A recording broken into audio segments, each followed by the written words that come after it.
What is going on, everybody? Welcome to episode 13 of the podcast. And we are going to be talking about the very special, awesome reboot of 1988's classic movie Child's Play. And joining me tonight to do this podcast is a very talented, awesome movie reviewer. Her name is Sharronda. She is the host of the Pay or Wait YouTube channel.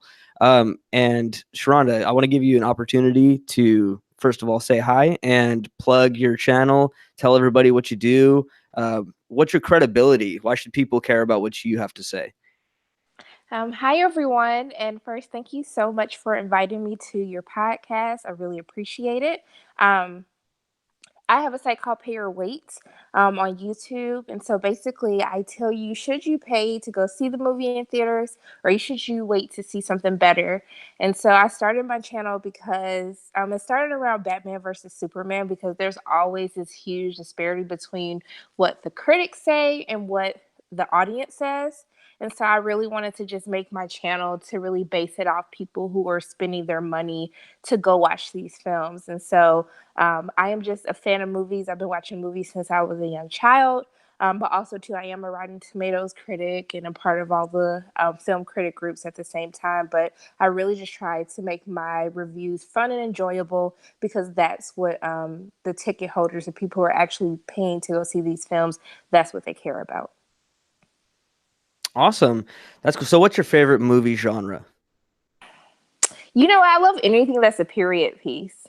So, my favorite films are anything like Gladiator is one of like my top 10 movies that I just absolutely love and will stop what I'm doing to watch it. I just love anything from that type of background. So I'm guessing you liked Game of Thrones when it was on? Yes, until they just broke our hearts with this last season, but that is what I love to watch. Yeah, that was my show. I was waiting for season 8, and it just did not end the way I wanted it to, unfortunately. And I We think a just lot of people agree. we just can't win. I guess not. Not with 6 episodes. But let's not talk too much about that because that could be its own podcast. We are going to get into Child's Play 2019. It's the reboot. Um, we're going to do half and half with this episode. We're going to do non-spoiler to start with for a lot of people who haven't had the opportunity yet to see it. And then once we get through some of that, we are going to give you a clear warning to turn it off, see the movie, and then come back and finish this. We're going to talk very spoiler heavy conversation. But to start with, let's just get into this. So this movie was directed by Lars Klevberg. I don't know who that director is. Never heard of him. This movie had a runtime of 90 minutes and a budget of $10 million, which surprisingly, $10 million is very low. And there's a lot of movies that are way worse than this that had a bigger budget than this. Are you surprised to hear this, Sharronda? No, I'm not surprised to hear about it. I mean, I'm sure that they were kind of just like, I don't know how this is going to go over with fans. There's a lot of diehard Chucky fans. So I can understand why they wanted to use a small budget because they probably didn't know if this would appeal to the masses as far as a Child's Play reboot. So do you think if this one does well, we're going to get a sequel and then they're going to throw a lot more money towards the budget? I mean, that's the case for Hollywood these days. Even when we're not asking for a sequel, a reboot, a prequel, they just go ahead and do it anyway. So I wouldn't put it past them. I mean, honestly, how many people really asked for this movie? Look, the past couple of sequels that have come out and reboots, we've never asked for it. That's true. And what's really threw me off hearing that we were getting a Child's Play reboot was the fact that the original series, the franchise with Brad Dourif and Don Mancini, that is still going. That it's not over. They're still planning on making a series I think it's going to be on the Sci-Fi Network. And Right. I can't believe that we are going to have literally two Child's Play worlds going on at the same time. It's like, come on, pump the brakes. We don't need a reboot right now. Like, wait till they're done. Yeah, I just never understand. I was just like, I'm sure that they're not kind of co collaborating on this. So I didn't know why they would wait for the TV show to come out first. Or maybe they felt as though doing the movie would kind of boost the TV show. I'm not sure what they were thinking about it, but I'm kind of excited to see how this plays out. Or if this movie doesn't do well in the box office, will they kind of pull the plug on the TV show? Well, I don't know. I mean, I hope they don't pull the plug on the show. I'd rather not get a sequel to this movie and continue on with the regular iconic Chucky with the Charles Lee Ray story and all of that, because I like those. I like those new movies that came out, Curse and Cult of Chucky. Even though they were silly and super campy, I enjoyed them. I enjoyed seeing Chucky back on the screen. Yeah, and I think that's what the franchise has really become now from the first Child's Play. As we've kind of seen each movie come out since then, it's had a lot more comedy, a lot more craziness to it, just for more so of an entertainment value. Yeah, absolutely. Okay, so let's get into the stars of this movie. It stars Aubrey Plaza. You would recognize her from Parks and Rec. She plays Karen Barkley. Gabriel Bateman, he was the little boy in the Lights Out movie. He plays Andy Barkley. And we have Brian Tyree Henry as Detective Mike. And I believe he voiced the dad in the animated Spider-Man movie. He did. Yeah, okay, that's what, because I saw him when I was doing my research, and I was like, "Oh, who was he?" And then I figured, "Oh, that voice, it sounded like the dad." Okay, cool. And then obviously we have Mark Hamill as the voice of Chucky. Um, this movie's plot is, just without getting into spoilers, this movie's plot is a mother gives her 13-year-old son a doll for his birthday, unaware of its more sinister nature. So, Sharonda, what were your expectations going in before the So movie my started? so my expectations were very low. But just from seeing the look of what this new Buddy doll, what the Chucky will look like, I was just like, this is looking real low budget over here. So I'm not even gonna have any expectations. I'm basically gonna expect for this movie to be as horrible as the doll looks. Wow. Did you have low expectations but high hopes, or were you like, I don't know what to expect with this movie? Yeah, I think I always have high hopes. I mean, I try not to put too much energy into what trailers look like or, the first clips look like of films because we have been pleasantly surprised by movies that had horrible trailers. But I did have high hopes. I'm always willing to have someone prove me wrong. Oh yeah, yeah, me too. And for me, when it came to this movie, I was thinking about the Friday the 13th. I don't know if it's a remake, a reboot, a sequel. I don't know. Do you know what I'm talking about? Came back out in, I think, 2009. Friday the 13th. Yeah, with Jason. No. You never saw that one? In 2009? I mean, I I'm think it old. That was was a long 29. time ago. Well, it was good. I thought it was good, but you could I'm sure instantly I saw tell. it. Yeah, I liked it, but you could instantly tell if you see a trailer for that movie what kind of movie you're going to get yourself into, because it's got the very extremely attractive men and women, teenagers. So you already know, oh, okay, it's not going to be a world class acting type movie. It's just going to be a bunch of teeny boppers getting their heads cut off or something by a bad guy. So you already know what kind of movie is going to be going into that. But for me, with this movie, like I said, Aubrey Plaza, I know her from Parks and Rec, and I love her. And I was really excited to see a different type of role from her. And then Gabriel Bateman, I always praise his role in Lights Out. I thought he was so good in that movie. And so knowing he was playing Andy, I don't want to say I had high hopes for the movie, but I had real high hopes for those actors to really pull off these roles. And like you said, the Chucky doll looks a little low budget, but at first, when I first saw what he looks like, I wasn't too I wasn't too concerned, because if you look at the original Child's Play doll, before he turns evil and he's just the good guy doll, he doesn't it's not like a good looking doll. Not at all. It looks really dumb and silly and looks like a one of those Cabbage Patch Kids or whatever. And then when he gets sinister in the original, it's a completely different doll. It's a different looking face. So for me, when I saw this new Chucky, I was holding my breath a little bit and thinking, okay, well, this is him in nice form. I can't wait to see him in killer form, because he must obviously have a different type of face, like the evil face or something like that. So I had high hopes for the Chucky doll, and I was really hoping that this movie was going to take it back to the horror, because I know the Child Play franchise went from serious, and then super campy, super silly. And I was really hoping that they could think of something in 2019 that would make a doll actually scary. Because everybody's biggest complaint with Chucky is he's a doll. How is he going to hurt you? You know, you could just kick him across the field and like he can't hurt you, you know? And so I thought to myself, okay, well, I want to see what they can do now in 2019 with the same concept that they did back in 1988 when they didn't have the CG that we have now, and they didn't have the big budget and the new technology that we do back now in 2019. So that's kind of what I was thinking going into the movie. I won't tell you how I feel until we get into spoilers, but those were my expectations. So let's move now into spoiler-free thoughts of the movie. And you can start. So, just what did you think about this movie overall? Yeah, so for me, I actually enjoyed I enjoyed the film a lot more than what I thought I was going to. So as you know, my expectations were low.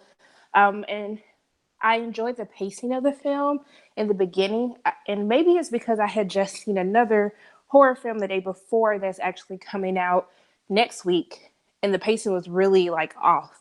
And so one of the things that I did appreciate about Child's Play was the fact that they really cut to the chase. They immediately introduce you to how we find ourselves in a situation, introduce us to all of the different characters, and kind of like this relationship between Andy and Chucky. And so for me, because of the pacing, and then also too, because the movie was a lot more gory than what I intentionally thought it was going to be, I think because I knew that this was going to have some type of technology aspect to Chucky and how he kills people, I wasn't expecting all of the blood and gore. But for those who enjoy that in their horror films, you see a lot of it. And he has a lot of fun with his kills. And so that was pretty fun for me. And then also to the comedy works for the film, and it really helps you kind of like some of the characters throughout the course of the film. But overall, even though I still did have some issues with Child's Play, the rush of the third act, how Chucky actually looks in the film, and also to not giving some of his other characters enough to do to justify the talent that they had for the film, I still overall had a pretty decent time with it. Okay. So my thoughts, I'm glad you liked it. It sounds like you liked it overall though. I did, yeah. I mean, it was maybe because I had such low expectations and because it exceeded what I thought the movie was going to be. I was okay with it. Okay. So I liked it. I did. I liked it a lot.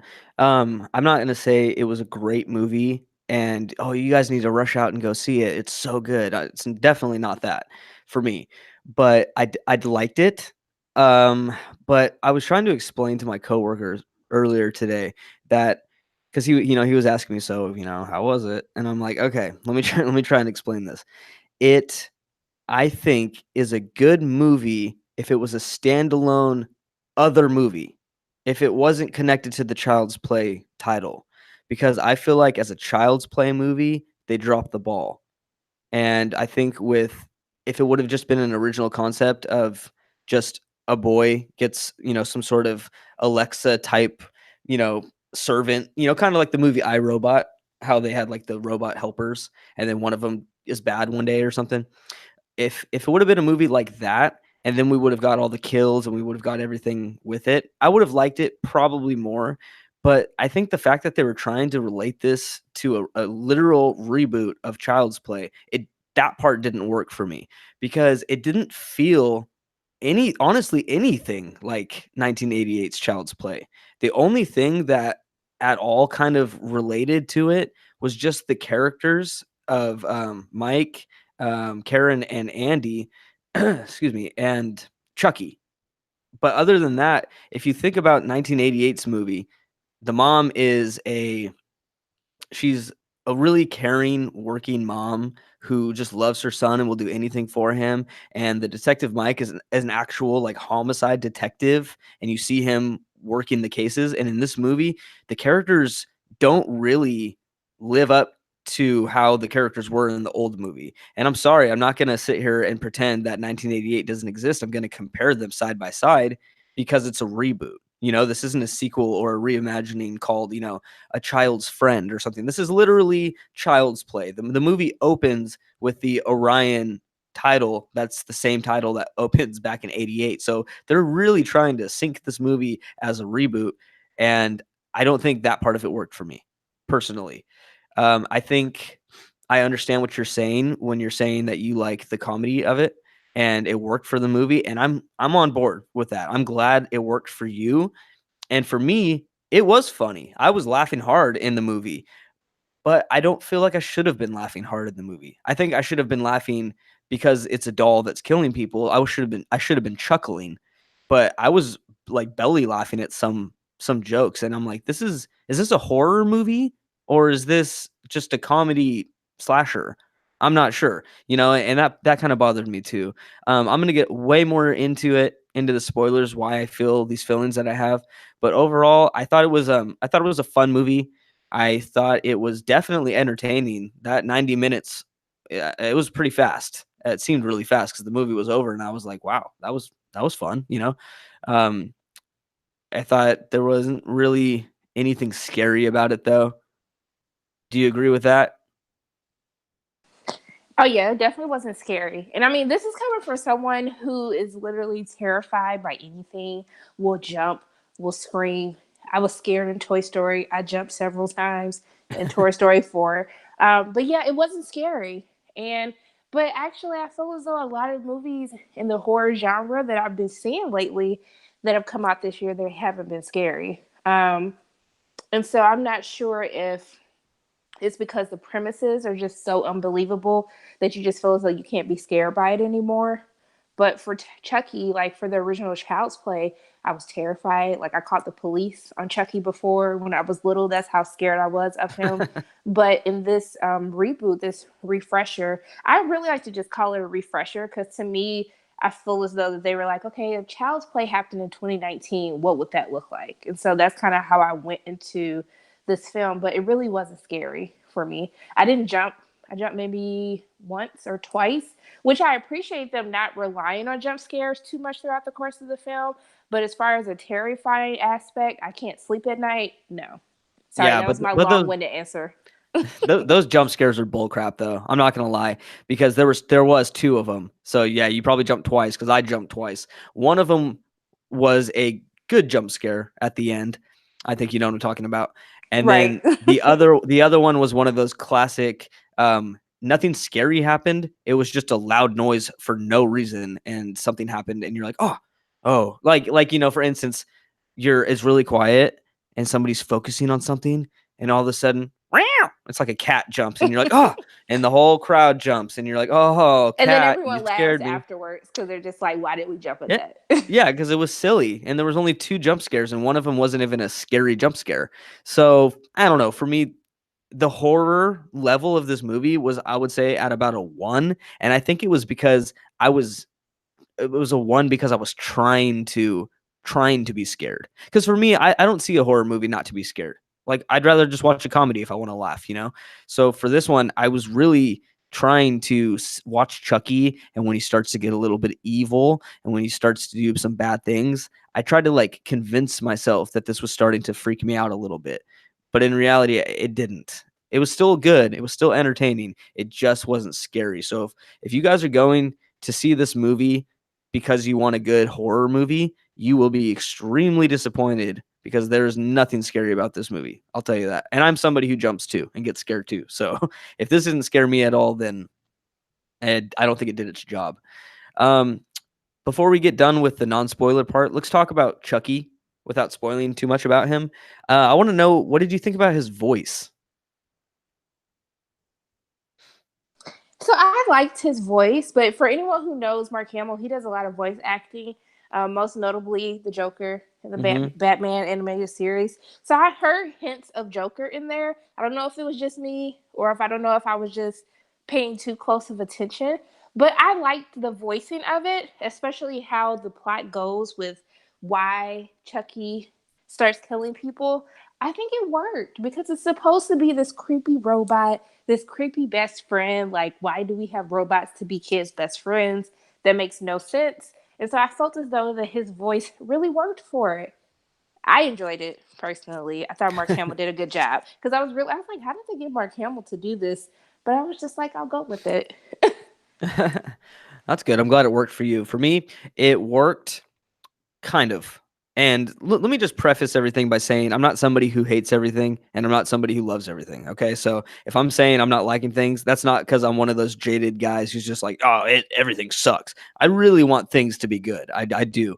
And so I But was, did you want it to be like the foul mouth Chucky that we know from the original series of movies? I didn't mind it. I didn't mind if he was, and I didn't mind if he wasn't. Okay. You know, I didn't go in there being like, "Ooh, can't wait to hear him call someone the B word," you know? Like it didn't bother me that he didn't get that way, just letting everybody know it's not a foul-mouthed movie. I mean, it is, but it's not Chucky that's cussing. It's the other characters. But no, I didn't need him to be that way. But I needed him to be vicious, you know, like the other Chucky was at some point. And so I was really looking forward to hearing what Mark Hamill's take on, you know, Brad Dourif's famous yelling and screaming, what his take would be. I was really looking forward to that. And I would say that his voice doesn't really fluctuate much. It's kind of stays the same almost the entire movie. And as well as Mark Hamill did, I didn't think they even really needed a big name like Mark Hamill to be the voice, because the voice is just a little bit like, "Hi Andy, go to sleep." You know, it was like that the whole time. "Are you happy with me? Can we be friends?" You know what I mean? Like, do you really need somebody who's like this phenomenal voice actor to do that? But I that's don't think so. creepy. But that's creepy to me. Oh, it was creepy, definitely. But do you think Mark Hamill was the only person who could have pulled off that tone? I don't, but I'm sure they paid Mark Hamill a nice little bag of coins because at the end of the day, I mean, to be honest with you, I was very surprised by the casting overall for this film. I mean, to Yeah. have Aubrey Plaza and Brian Tyree Henry, who has been who is a really great actor. So when I heard all of these people along with Mark Hamill, I was just like, how did they get all these people to agree to do this movie? Because to me, I did feel as though it was kind of beneath them to really sign on to do this. But I think that they did fine with what was given to them and fine for the voice that Mark Hamill gave to Chucky. But I feel as though that not really the voice issue, it's more of a script issue to me and the dialogue they chose to have the characters say.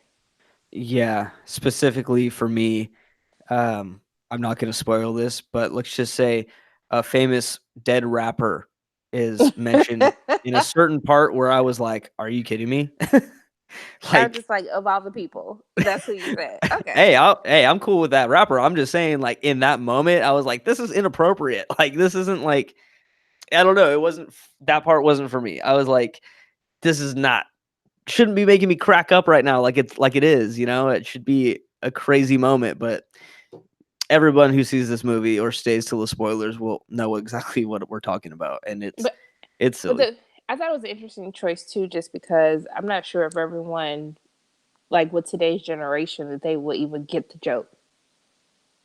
I don't know. I mean, that's a pretty legendary man. You know, I mean, we just did a whole.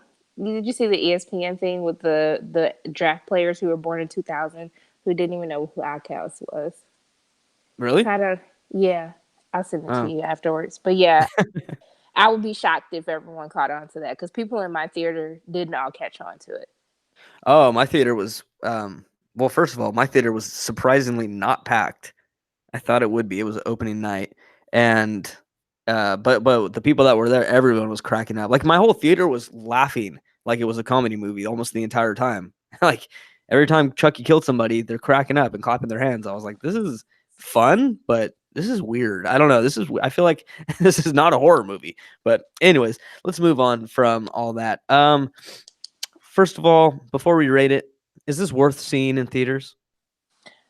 For me, I said pay on my channel, and just because I feel as though if you do go see it with the large audience, because I do think that enhances your viewing experience, especially with the laughing, the jump scares. I had a good time watching it. I didn't leave feeling as though I wasted my money, and I actually spent my own money because they didn't screen this for any of the critics in our area. So I actually spent my own money to go watch this film, and I wasn't upset.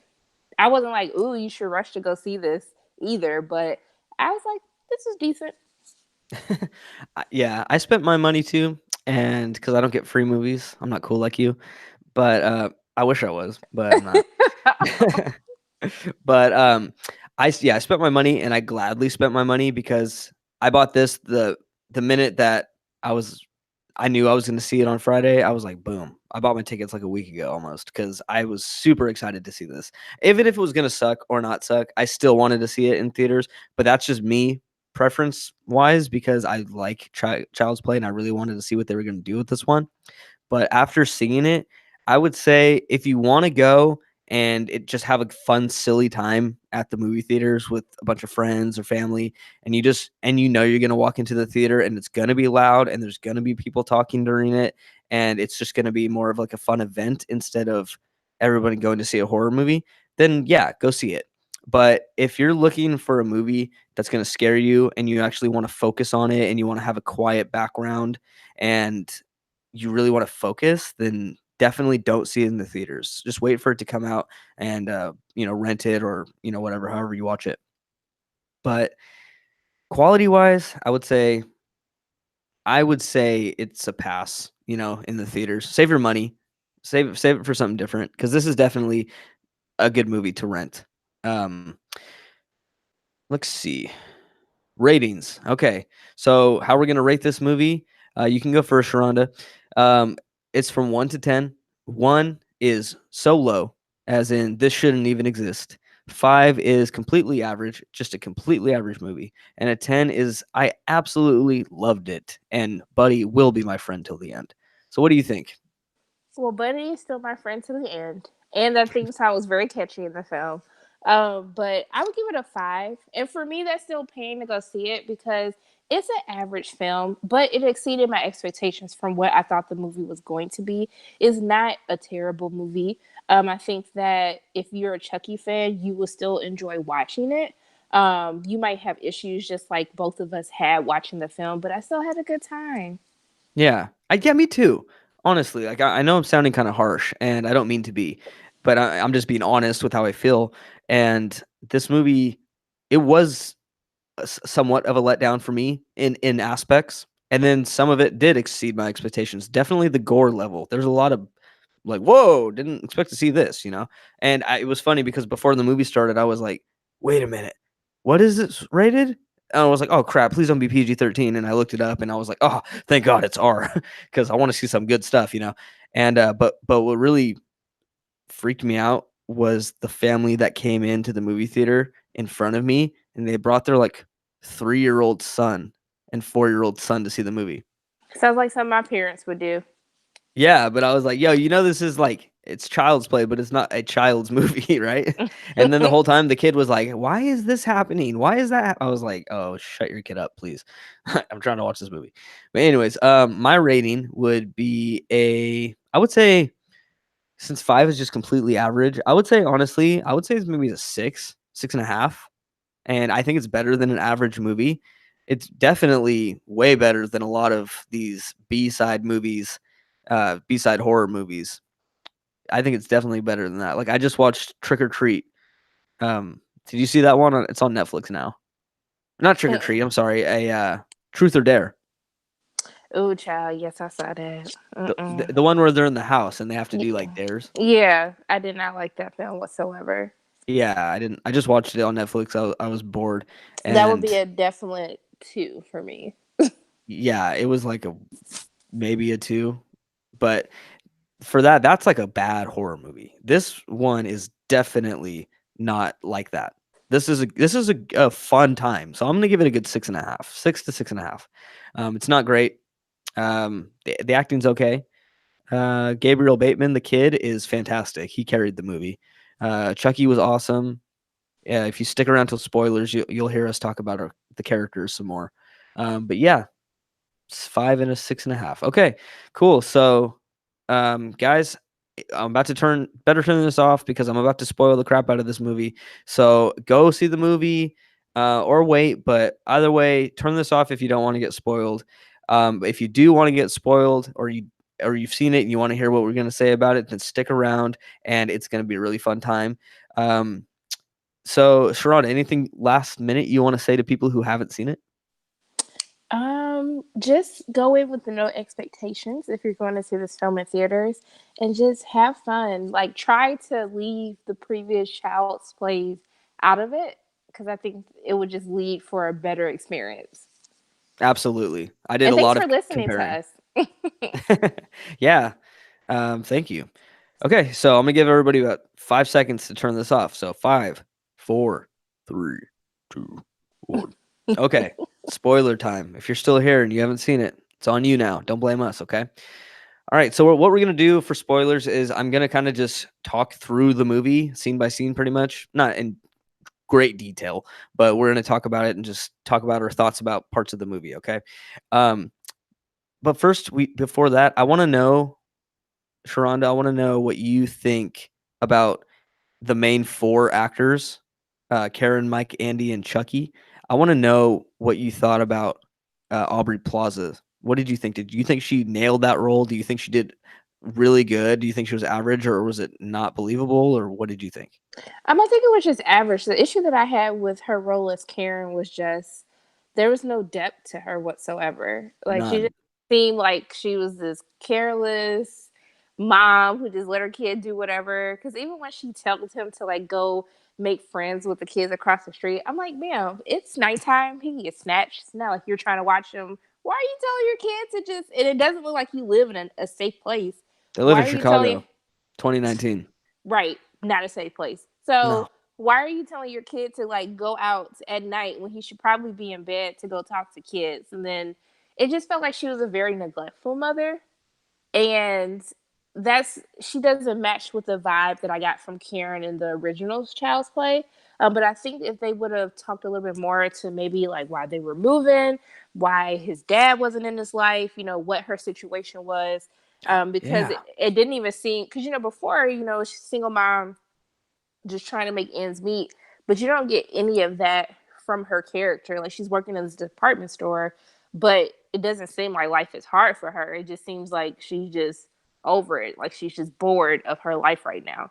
So I just didn't care for her character, which is why I feel as though when you have good actors in movies like this, if you don't give them anything to do, you really just wasted your money and your budget because you could have had anyone play that character. And that's how I felt for Aubrey Plaza's uh, role as Karen. They didn't give her anything to do, so they could have just had anyone play that role. yeah, Um, but I yeah. What? But I thought Gabriel did a fantastic job. He was in Lights Out, which is another horror film that I actually really enjoyed. He Hmm. did a very great job of selling this relationship, this friendship between him and Buddy, especially him struggling to make friends and really understanding how he quickly adapted to Buddy, even though he found him to be very childish and cartoonish when he first got the gift. And then but he does a very great job, and I love the choice of them making him older, because I think it makes a lot more sense of when in the previous ones Andy's young, so like they kind of feel as though it's his imagination, he's making these things up. But because Andy is basically almost a teenager, or is a teenager, it's just like, better. Like, this is, I do not believe that you're like saying that this robot did this. This is all you, and you need to basically admit to what you did. And so it helped the audience believe a little bit more as to why people will have these reactions to him. And for Brian Tyree Henry, who is like one of my favorite actors right now, I thought that he did a good job of making Detective Mike a more.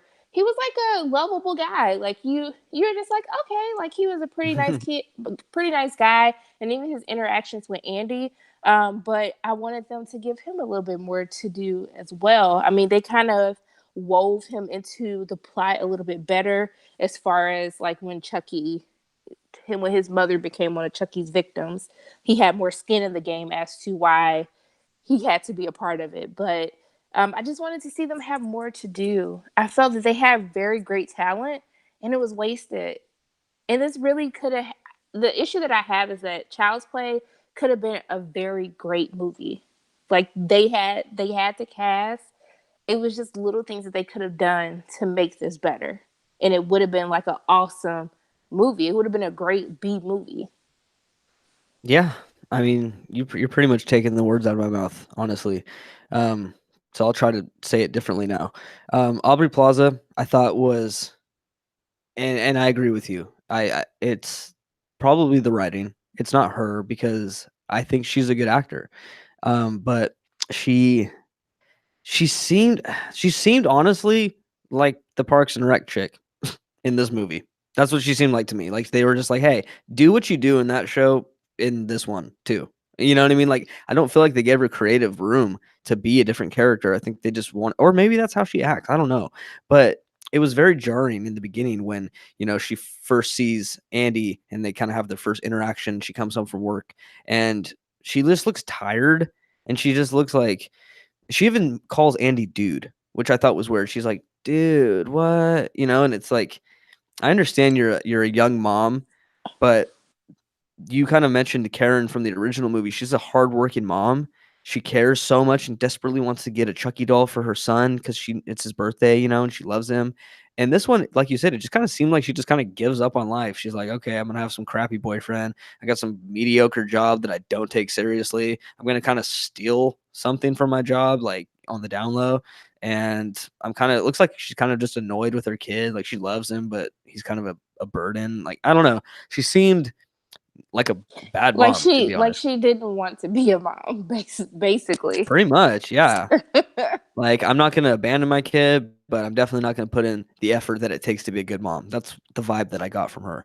I thought it was kinda lazy and tired, and I didn't really like it because I was honestly wanting a lot from her. I really was like, "I can't wait to see Aubrey Plaza in this role," but nah, didn't get much from her. Brian Tyree Henry, Detective Mike. Okay, I have some issues with his character, but not the actor, because the actor was straight lovable. I liked him a lot, and I thought it was really cool that he tries to take Andy under his wing, and be like a nice male role model for him. I liked that, and I liked his relationship with his mom. I thought it was silly and fun and cute. He was severely underused in this movie, and that's my one of my biggest problems that I have with this one is that he didn't even seem like he needed to be in the movie. I liked him in the movie, but it kind of seemed like they just put him in the movie just to say like, "Oh, you remember in the original there was a Detective Mike? That's him. That's him now. He this guy." You know what I mean? And it was like the original, the reason why we even have a Detective Mike is because Aunt Maggie gets thrown out a window after getting hit in the eye with a hammer from Chucky. It's a crime scene. That's why Detective Mike is there. In this one, he's only there because he's not even their neighbor. His mom is their neighbor. He's just kind of visiting. Well, he And did have two crime scenes though. yeah, but nothing that brought him to Andy, which is how they met in the original. And that's again, that's my Well, problem is that this yeah, is a yeah. reboot. You know what I mean? Like, this is a reboot, so things should still somewhat be going on the same storyline as the original. Otherwise, this shouldn't be called a reboot. It shouldn't be called Child's Play, in my opinion. But I liked Mike. I liked him a lot. Like you said, he's lovable. He's got really good attitude. I like him a lot. Like I love that scene when he goes to see the first dead body, and he's like, I just got these freaking shoes, and he's like, I'm gonna get my new shoes all dirty. I thought that was like hilarious because you could see them; they're like pure white too, and you're like, why did But I you? was like, sir, why did you wear these shoes? Like, you knew better. Yeah, why would you wear these to work? But yeah, I really liked him. I feel like he was misplaced, and they could have done a lot better with that actor because he did a really good job performing. Gabriel Bateman, kid from Lights Out. Lights Out is one of my top 10 favorite horror movies. It's one of the scariest movies I ever saw the first time I watched it. And I loved that kid because that kid's acting in that movie was spot on. It was believable. He was doing everything right in that movie when everybody else does everything wrong in movies. He did everything right. So I was really looking forward to his portrayal as Andy. And I think he delivered. Like I said in the non spoiler section, this kid carried the movie because Mike didn't get enough screen time. Aubrey Plaza just wasn't good enough, I guess, in this movie. And Mark Hamill and Gabriel Bateman are the two stars of this movie. They carried it, and there's nothing bad I can say about his performance. And I like that they made him 13 and they didn't make him 6 like in the original because one, 13 is a very vulnerable age for a teenager. You know, you're hitting puberty, you're feeling emotional about things, and on top of that, now you have to move to Chicago, and you don't have a dad for whatever reason, which they don't get into. They kind of mention it, and then you hear nothing else about it. But the problem is that they they have a bunch of like loose ends with Andy, you know. But I liked that they. I'm trying to think too fast here. I'm losing what I'm trying to say. What I'm trying to say is that I liked Andy. I thought he did a really good job, and I like that they made him 13 because he doesn't have any friends. And Chucky, at first, he's doesn't want to be his friend because he's like, this is a stupid doll. But then eventually, that's his only friend, and they have a good connection. And I really felt the the pain that Andy was going through when they first had to stop Chucky. And he's like, Andy, why are you doing this? You know, and he's like crying because it's like his friend, you know? So I liked him a lot. But now that we talked about the cast, let's get into the movie itself. Okay. So this movie opens up in a Vietnam doll factory, and they have a doll line, and they're getting it ready. All the buddy dolls are getting ready to ship out to America. There's this one Vietnamese guy. He's just kind of staring off into space, and his boss comes up and smacks him in the head, and he's like, "You're daydreaming again. You know what? This is the last time. You're fired. Finish up this doll that you're working on and get out of here. And you're going back to the streets." So the guy gets all pissed off, and he's like, "You know what? I'm going to I'm gonna change the code, and I'm gonna delete some of this stuff, and I'm gonna take off the safety precautions, and I'm gonna make this doll kind of bad." And he puts the chip into the doll, and then he ends up committing suicide. And that's how this movie opens up. And those dolls get shipped off to America, and one of them has red glowing eyes. Then we get introduced to Andy and his mom. Andy's a kid who has no friends. Again, we don't understand why, though. Why doesn't he have friends? Why are they moving? Are they moving from a different state to Chicago, or a different town, or just up the street? I don't know. But doesn't he have any friends, and why doesn't he have a dad? It doesn't ever explain it, and that's a fail to me. And the mom works at a retail store. What do you remember what it's called? Like Zens or something? I don't even Zeds? remember. I have no clue. I don't either. um, we meet Mike because Andy is sitting in the hallway, and he's on his phone, and he's just bummed out. And Detective Mike comes up, and he kind of side eyes him, and he's like, what are you doing in the hallway and stuff? And Andy's like, I'm just chilling. And he's like, okay, well, if you ever want to come in, you can come hang out with me and my mom. It's all good. And Andy's like, cool, thanks.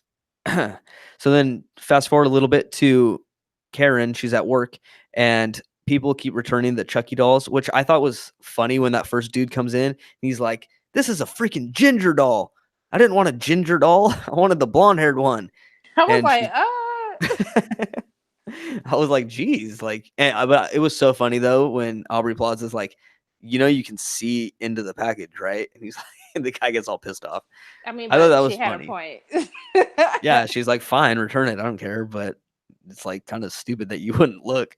But that was funny. And then jump cut to another return, and it's a lady coming in. She goes, I bought this gift, and with the new Buddy 2 coming out, I kind of wanted to just get him a doll, but now I'm gonna return it, and I'm just gonna buy the new Buddy 2. And by the way, this one's kind of defective. Its eyes turned all red, and it's not doing kind of what it's supposed to be doing. And she's like, "Is it okay if I return this?" And Aubrey Plaza is like, "Yeah, you can return it. That's fine, whatever." And instead of putting it on the truck to get returned to the company, she decides, I'm going to take this home with me, and I'm going to give it to my son as an early birthday gift.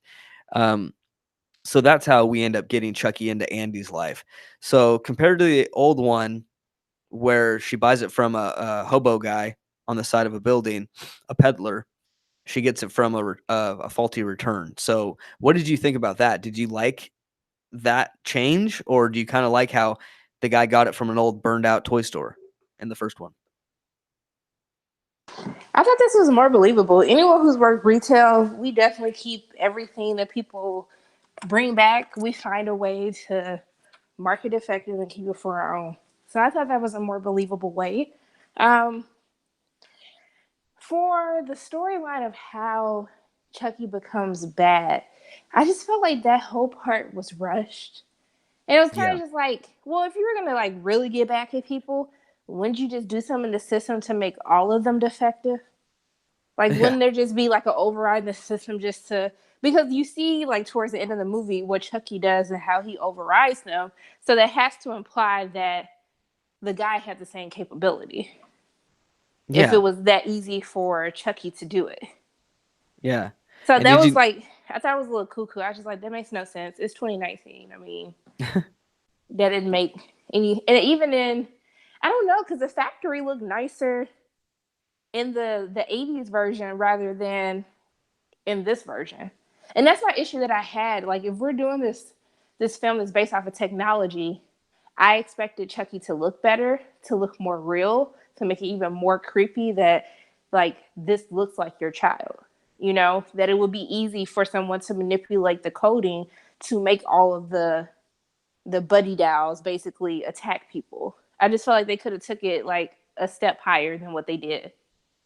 Yeah, it's kinda like they played it safe. Like, they didn't wanna take the risk on making it actually and that was my point, making it actually scarier, and making it more realistic. They did a little bit with the CG, which I liked, but I was like, "Come on, I want a little bit I want more," I want more, and I'm not one of those, like, millennials that deserves everything, but I do feel like if you're gonna reboot this, like, make it worth the reboot, There I don't know, honestly, this movie isn't that much better than the original to me. And that's my problem. Like, do you watch Black Mirror? No, I haven't. Okay, so there's this episode in Black Mirror, or for those of you who don't know, Black Mirror basically is like an anthology series that really takes real life situations that could happen with advancements in technology, but to show the dark implications that it has. And so there was kind of this episode where, for people who are grieving their lost ones, you could actually order this robot that looks exactly like your loved one. Ooh. And so, yeah, so I don't want to spoil it if you guys are gonna go watch it, but I felt as though they could have went that way with this, and that's why I wanted Buddy to look like a real kid because it Yeah. makes it even more creepy, or could even change the storyline to maybe Karen and her husband or Andy's father got moved away because they had a dead child or something. And so maybe she was grieving and then Andy was feeling lonely. And so that's why she got the doll. I feel like that would have made more sense for a 2019 Oh, version jeez. because it makes it a lot darker because and we've seen stuff like this before, but I feel as though it makes more sense as to why Andy would have such an attachment to the doll since they didn't really show us why he couldn't make friends, why they needed to move. I just feel like a lot more things would have made more sense. And then even as Andy's having these because you can see he's struggling with trying to do what's right and kill Chucky because he is his friend, it would make more sense. You will see like the real terror, you know, with Chucky basically haunting this family in two different ways, like because they look like, their lost sibling or her lost child, but also too because it has sinister, plans. I guess it is kind of like a Pet Cemetery type of thing now that That's I'm what I saying was this just out thinking. loud. I was just saying that, like, and I was picturing little Gage, being like, "I wanna play with you, daddy." Well, first of all, that's what his hand looked like when he grabbed the knife in the original Pet Cemetery. I thought of Chucky Yeah. instantly. Yeah. That's true. That's true. It coulda yeah, but then again, it would've been a different movie. It wouldn't have been Child's Play, because you have to stick similar to it being the way it was. I don't know, like, why did it have to be a reboot? I'm sorry. Why? Why couldn't you just think of something different, Just don't name him Chucky, I don't know. But did you notice, though, in the opening Vietnamese, doll factory, above it, when the guy was starting to put in the negative codes and stuff and taking away the security precautions, there was lightning and storm clouds above it going off? Yeah, kind of how the original. Yeah, like when he was doing the voodoo chant, I was like, "That's cool. That's a good nod to the original," and that's like it honestly pushed me into the right direction going into it. I'm like, "Cool, if they're gonna pay this much attention to the original and, like, put stuff like this into it, I'm in for this movie," but they kind of stopped that immediately, but They're but like, JK. just kidding, we're not gonna do that.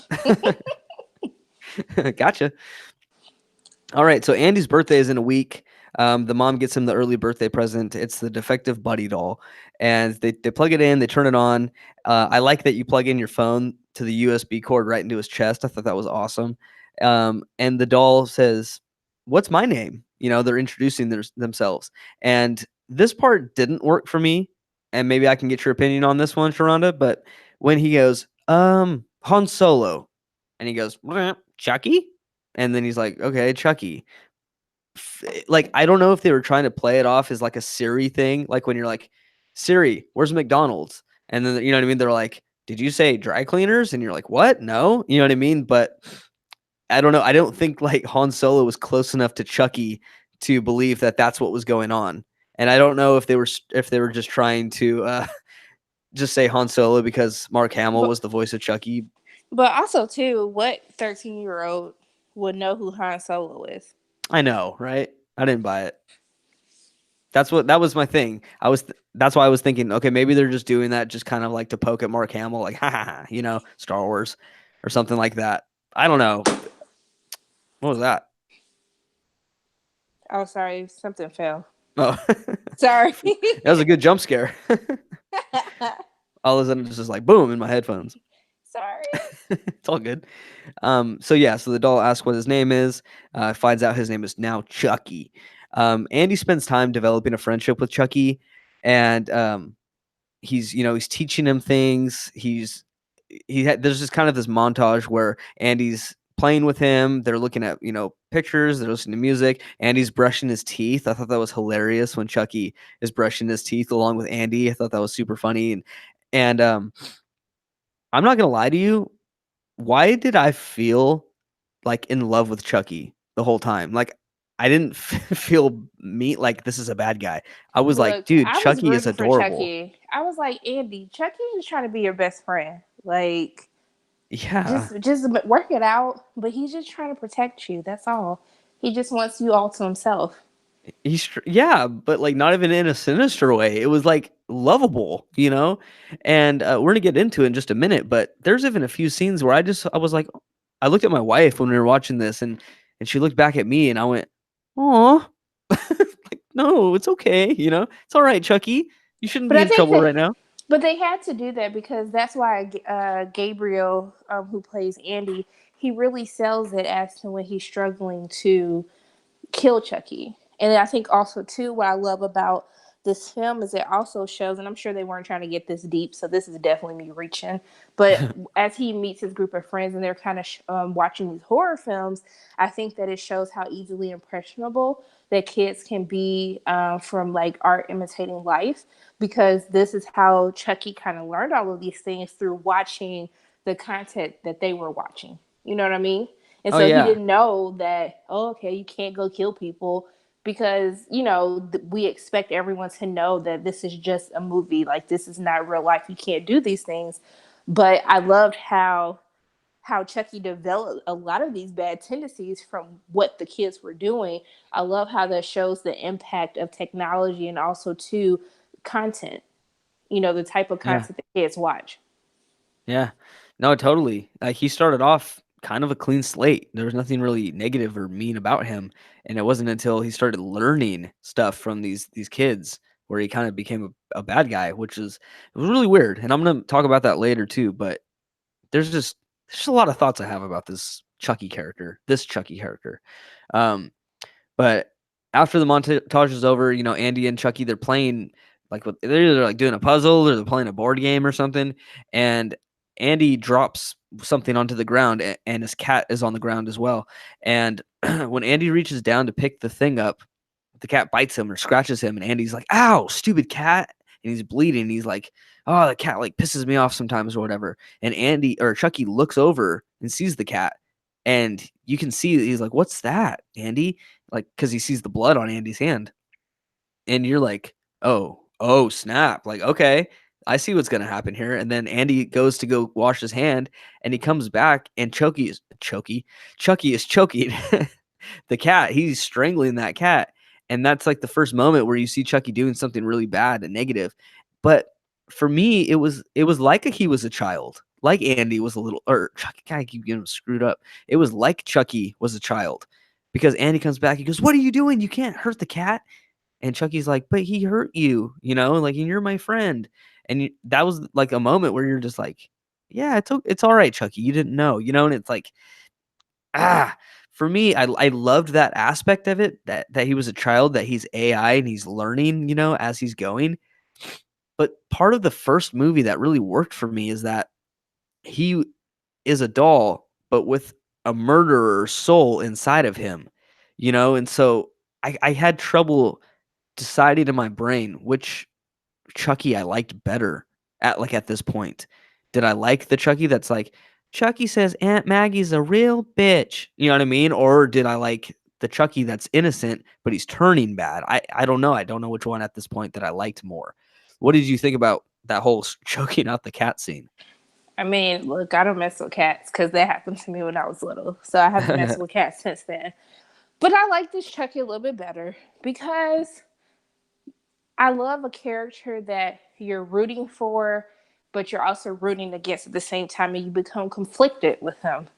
And with the original Chucky, is no, he's a serial killer. He wasn't ish when he was a human. He ain't ish now that his soul is trapped inside of this doll. Doesn't matter. But with this one, I feel as though you're just like, oh my God, Chucky is so cute. And really, you got to blame these badass little kids because this is who he learned all of this from.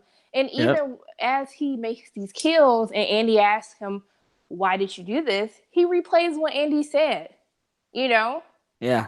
It's not like these killings are like just something he randomly decided to do. This is all based on things that Andy has said. But because he is a robot, because it's just AI, he doesn't understand the moral implications behind it.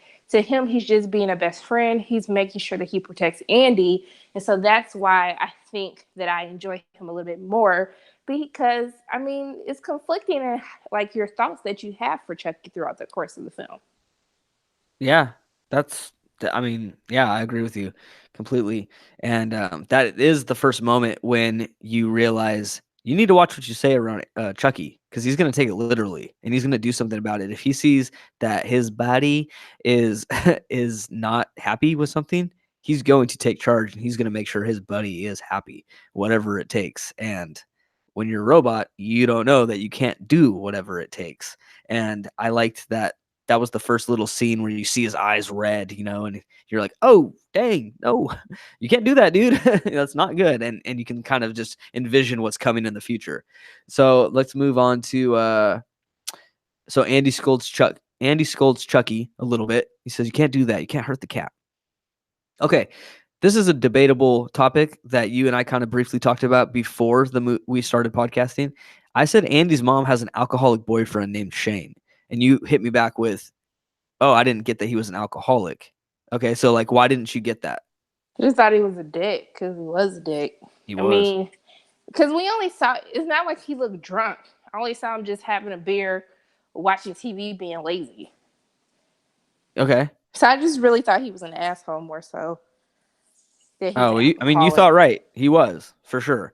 But I also got the alcoholic vibe from him because every scene he's drinking a beer, and you see him go into the fridge like 2 or 3 times. And not only that, but there's a moment when Aubrey Plaza, Karen, is offering him some sort of food or something that she made, or she just wants him to try it, And he's like, no thanks. I'm just gonna drink beer. Remember?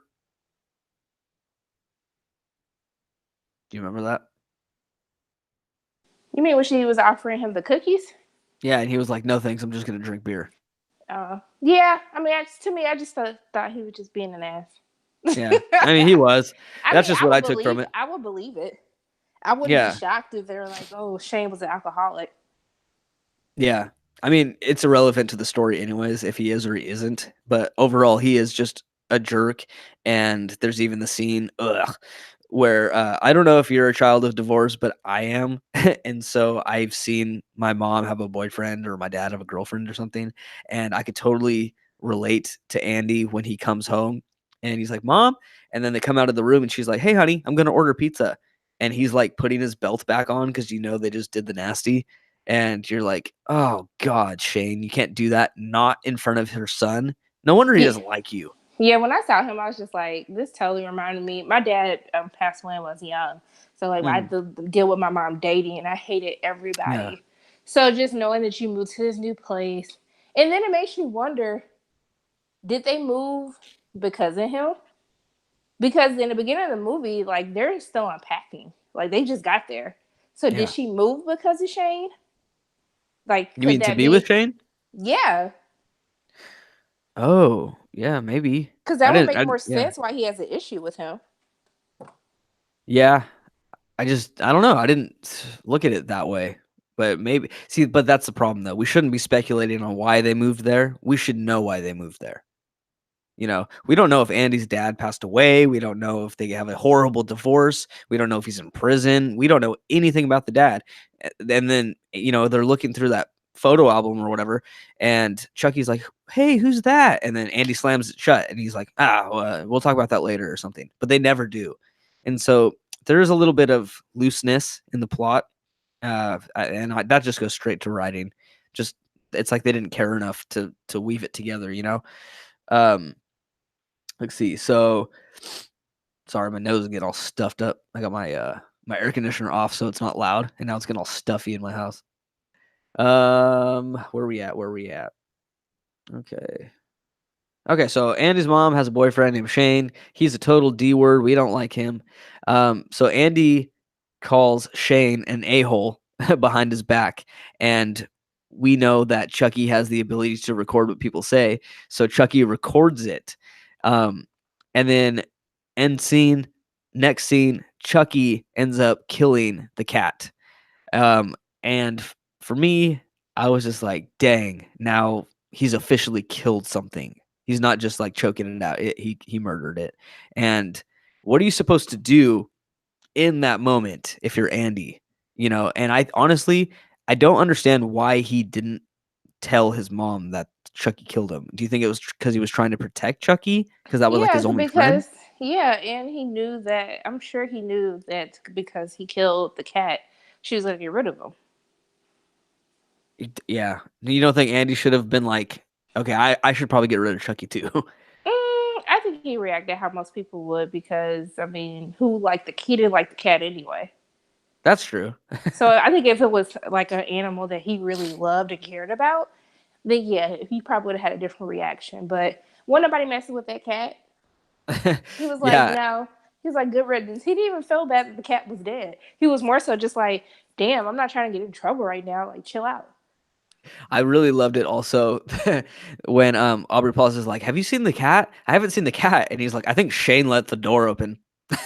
Like he totally I love that. That was so funny. He's like, "Screw Shane, man. I hate that guy." He was like, I Excuse am not going down for this at all. me. Exactly. And I think it's good that it wasn't brought up again. Like I could have done without, and I'm glad they didn't put it in a whole scene where somebody finds the cat's body and it gets brought back up, and he's like, "Oh, Chucky did it." Like I didn't need that. That was what we got in the first movie, and the reason that whole "Do you believe Chucky? Do you not believe Chucky?" thing happened was because Andy was like 6, and so I'm glad we didn't have to deal with any of that in this movie. And you don't want to think that your kid is like a sociopath either. No, you don't. um. Okay, so at this point now, Andy meets his 2 movie friends, a boy and a girl named Pug and Fallon. And to me, I put that they're completely throwaway characters because if you want to talk about the worst acting of the movie, it's definitely these guys right here. I hated them. I didn't like them. Didn't think they were funny. I thought they were typical movie friends, and I could have completely done without them. What You did you don't think like about the these friends? I like the kids. They weren't necessary, no, but I still like them. I don't know, man. I didn't like the acting. Whatever Fallon or whatever, the girl, I thought Hmm. she was okay. But I loved her. I mean, she but was Pug, definitely no. the most likable out of all of the kids. I mean, I like the 2 kids. Now, when we brought all the little bad kids in there, I was just like, we don't need all of them. Just stick with 2, and that's it. Really, you Yeah. could have just kept the girl, and I would have been okay with that. Yeah, just have like a nice little girlfriend or something. They were trying to buy off the whole Stranger Things. Like, I mean, you can clearly Yeah. tell when people are trying to introduce characters for the sake of competing with other TV shows or things that they see as popular in the Yeah. generation at that time, but not necessarily because the movie needed it. Oh, absolutely. Because you're trying to get your memorable little group of friends, and that's what they were going for. And maybe it worked for you, but for me, I was like, I could have And passed. To be honest, it probably would just been easier if they had him at school. Yeah, he Like doesn't go to had school him. one time. Nope, not at all. They even mentioned too. She's like, "Why aren't you in school?" At some point, and it's like, when was I he was like, ever in school? oh, so happy that you care now. Like an hour into the movie. Yeah, and oh, now yeah, now you care as a mom. Um, okay, how long was this movie in movie time? Not our time, but like, did this take place over a few days or a month or two? Like, do you know? What did Say you get? like within the week. Yeah, it seemed pretty quick, right? Yeah. Yeah. Okay. I'm just confused.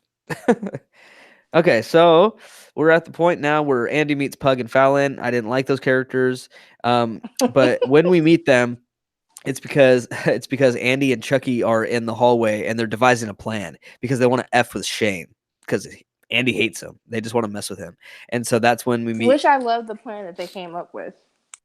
Well, were they going to scare him? Well, remember when he was scaring them every time he went to go grab a drink and close the door? Yeah, that was funny. But right before that, they're like, "Yeah, we're in. You know, let's do this. Let's mess with this guy." And they're like, they're trying to get Chucky's face to look scary, and they're like, "Try to open your mouth as wide as you can, and then like make your eyebrows big and stuff." And like Chucky's facial construction, like hats off first of all to the animatronics in that moment, but also, did you see the moment though where his lips kind of got like oval looking? And you see his teeth and his eyebrows went down, and it was the iconic face from the original Chucky doll. I missed that. Now I have to go see it again to watch that. It was very quick, but it was like the minute I saw it, I was like, "Ooh, that's that face," you know? And I thought that was going to be the introduction of evil face Chucky. You know, whenever he's being bad, he's going to have that evil face like the original one did. And honestly, that was a huge letdown for me that he doesn't change when he's killing people. The only thing that changes is his eyes. Other than that, like you know what I mean? Like when he's the original good guy doll, he looks like a cute porcelain doll kind of, and then when he's alive, he's got that like disgusting evil looking face. Yeah, like he kind of frowns immediately, like "bitch, it's me again." But Yeah. I, it was really cheesy because it was like red is killer mode, and I was just like, guys, we could have did something a little bit more than just having this eyes turn a different color. Yeah. They could have done something like just at least lower his eyebrows or something or make him look scary. That's my problem. They didn't do anything different with him. And honestly, I was like I said earlier, I was waiting for that voice, that Mark Hamill voice that's going to mask and copy what Brad Dourif does in the original. You know what I mean? Like the like the yelling that he does when he's trying to kill. I'm gonna kill you. You know, like when he does stuff like that.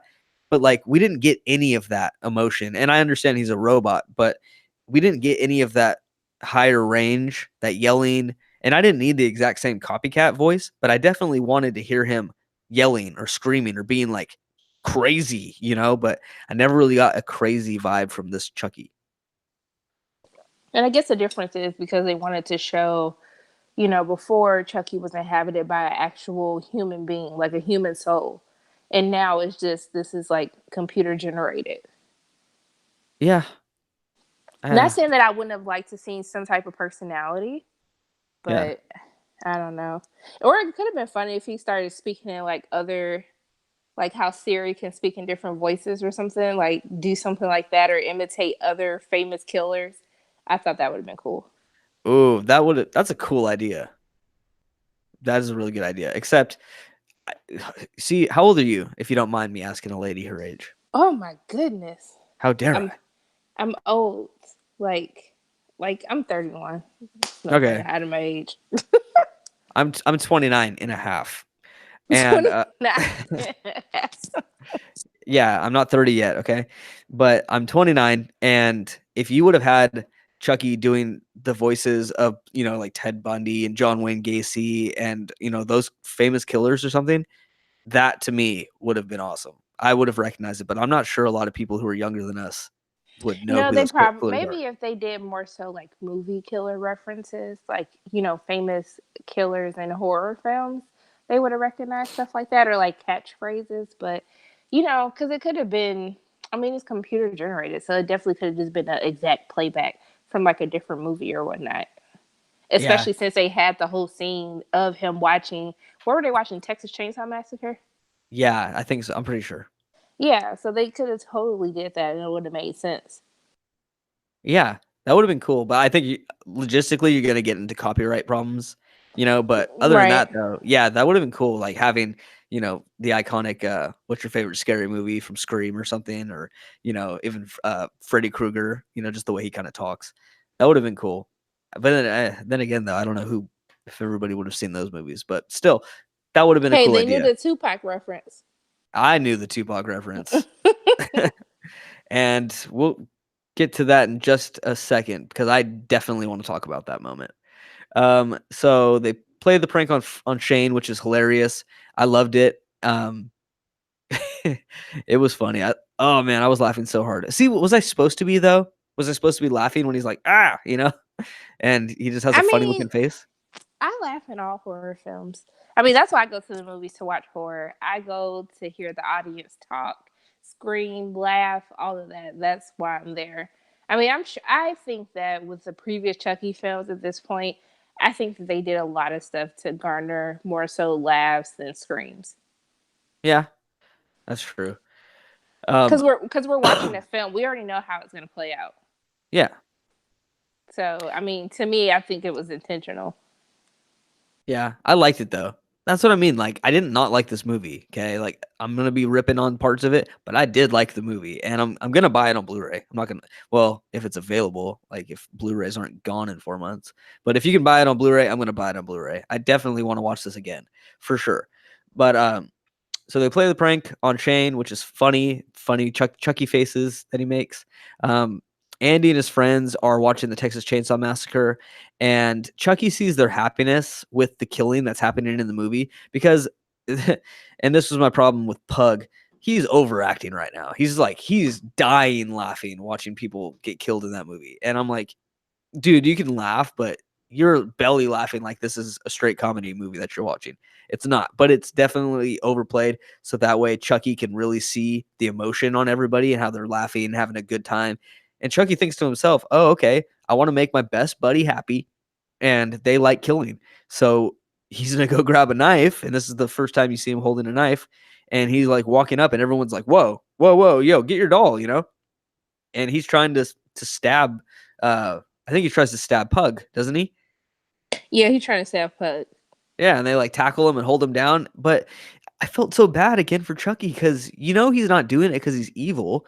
He's doing it because out of love. You know what I mean? And he's watching you guys, so like you're like you're just giving bad impressions on him because he thinks that this is okay because of what you're doing.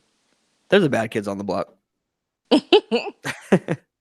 um, but yes, that's the part that like I turned to my wife and I went, "Aw," because right after that, they put Chucky in the room. It's like a dark room, and he's sitting on Andy's bed, and he's sitting there with his hands wrapped around a stuffed animal, a bear. Did you see that? Was it what he was doing? Yeah, he was sitting there like sad, and he was holding a stuffed bear animal, and I was like, "Oh, he's like poor little guy." And I was like, "Am I supposed to feel this way? This is Chucky, he's the iconic like Lakeshore Yeah, but Strangler." he's like a little kid in this movie. I He's know. learning everybody and I just want to learning give him what's a hug. good and right. Yeah, he was so cute. Anyways, so after that, Chucky gets in trouble. Andy puts him in the room. He's sad. I put it in my notes. He's holding a stuffed bear, and I put in parentheses adorable. So Shane hears Andy's recording because Chucky somehow ends up on the counter, and he's playing the recording of Andy being like, Shane's an a-hole, and he's playing it on loop, and he's playing it over and over again. And Shane hears it, and he's like, if that little punk has something to say, he better say it to my face. So Shane goes into the room, and he shuts the door, and Chucky is like recording this right now. You can see it. And for a minute, I was like, I don't want to see Andy get slapped or abused by this guy. I just don't want to see it. Even though it's fake, I just don't want to see it. And but he kind of gives him that look and that talk. Yo, if you got something to say it to my face. Be a man. Don't have your stupid doll tell me. And then he goes, you got something to say, tough guy? And he's like, he doesn't say anything. He just kind of cries a little bit. And then Shane leaves and shuts the door. And Andy immediately just is like starts punching his bed and like crying. He's like, I hate him. I hate him. I just want him to leave. I just want him to be out of my life. I want him to go away. And guess who hears him? Buddy Chucky. So, do you want to take the next part? What happens right after that? Can you hear me? I can hear you. So keep going to what happens after that point. It's the sleep deprivation kicking in. Are you tired? Yes, I've been wrestling a 2-year-old all day with no naps. Da, da, da. What was that? Doorbell? Yeah. All right, I'll take you to the next part. So right after that, Shane is like, I'm going to leave. And he gets into his truck. And before he turns on his truck, he kind of hears a little like, doo, doo, and it sounds like something's jumping into the bed of his truck. And he looks back, but he doesn't see anything. He drives. This is the little twist. He's driving home. And when he gets home, there's a lady and 2 little girls sitting at the table. And they see him as he pulls up and he waves to them. And you're like, oh, wait a minute. Oh, this guy's cheating on his family with Aubrey Plaza, and he even takes out a wedding ring and puts it on. I'm like, oh, what a piece of crap this guy is. And he goes inside and he's like, hi, girls, I missed you. And they're like, daddy, and they love him and stuff. And I'm like, oh, what a freaking, you need to die. Okay, you need to die. And he goes inside, and the wife apparently at some point nags him and tells him, like, you need to take those Christmas lights down that have been up all year. It's probably June right now and they're still up. You need to take them down. So he gets all pissed off. And Shane takes a ladder. It's a really long, extendable ladder. He's on the very top of his house. He's pulling down the lights and everything. And all of a sudden, the ladder goes and it shakes. And he's like, God dang, possums or raccoons or something. And he looks around and he doesn't see anything. And then he's going back to taking the lights down. And then the ladder shakes again, but this time he falls off of the ladder and he falls and he lands straight down onto his feet and he breaks his ankle. And I didn't understand how this part worked because it's like he breaks his ankle. Both of his ankles. Yeah, and he's like standing there still. And it like for probably like a good 10 seconds before he falls. I'm like, dude, how do you not instantly buckle at the knees? I don't know how that worked. But it's funny because the girls, they're both on like their iPads or their phones and they have headphones on and they both turn around but they don't see their dad. So they just go back to listening to their music or whatever. And so is this the part you want to talk about or do you still want me to keep going? You can keep going. Okay. So he falls down to the ground. You see a little hand go up to a rototiller. It's kind of like, if you don't know what that is, it's kind of like a lawnmower, but it rips up the dirt and stuff. It's really sharp and powerful. And Chucky's hand goes up and he turns it on. And all of a sudden it starts going on its own. And the dad ends up being wrapped up in Christmas lights after he fell. And the rototiller starts sucking up the Christmas light cord. And it starts going down the path, and you can see that it's going to go over the dad and it's going to kill him, or not the dad, but Shane. It's going to kill Shane. And right when it gets close to Shane's head, he puts his hand out and he stops the rototiller. But then Chucky jumps on top of his belly and he's looking down at Shane, and Shane's just like, what the F, And Chucky like holds up a knife. And do you want to say the line? No, I'm going to let you finish this whole thing out because I need to talk about what happens afterwards. Okay, before I finish this off, there's a scene that we didn't talk about where Andy and his friends and even like the neighborhood bad kids, they're all at a basketball court or something and they're hanging out. And the bad kids are teaching Chucky how to stab a doll with a pencil. And one of the kids, he goes, now say, this is for Tupac. And you never get to hear Chucky say it in that moment, but you're just like, what the heck? That's funny, But right now, back to this scene.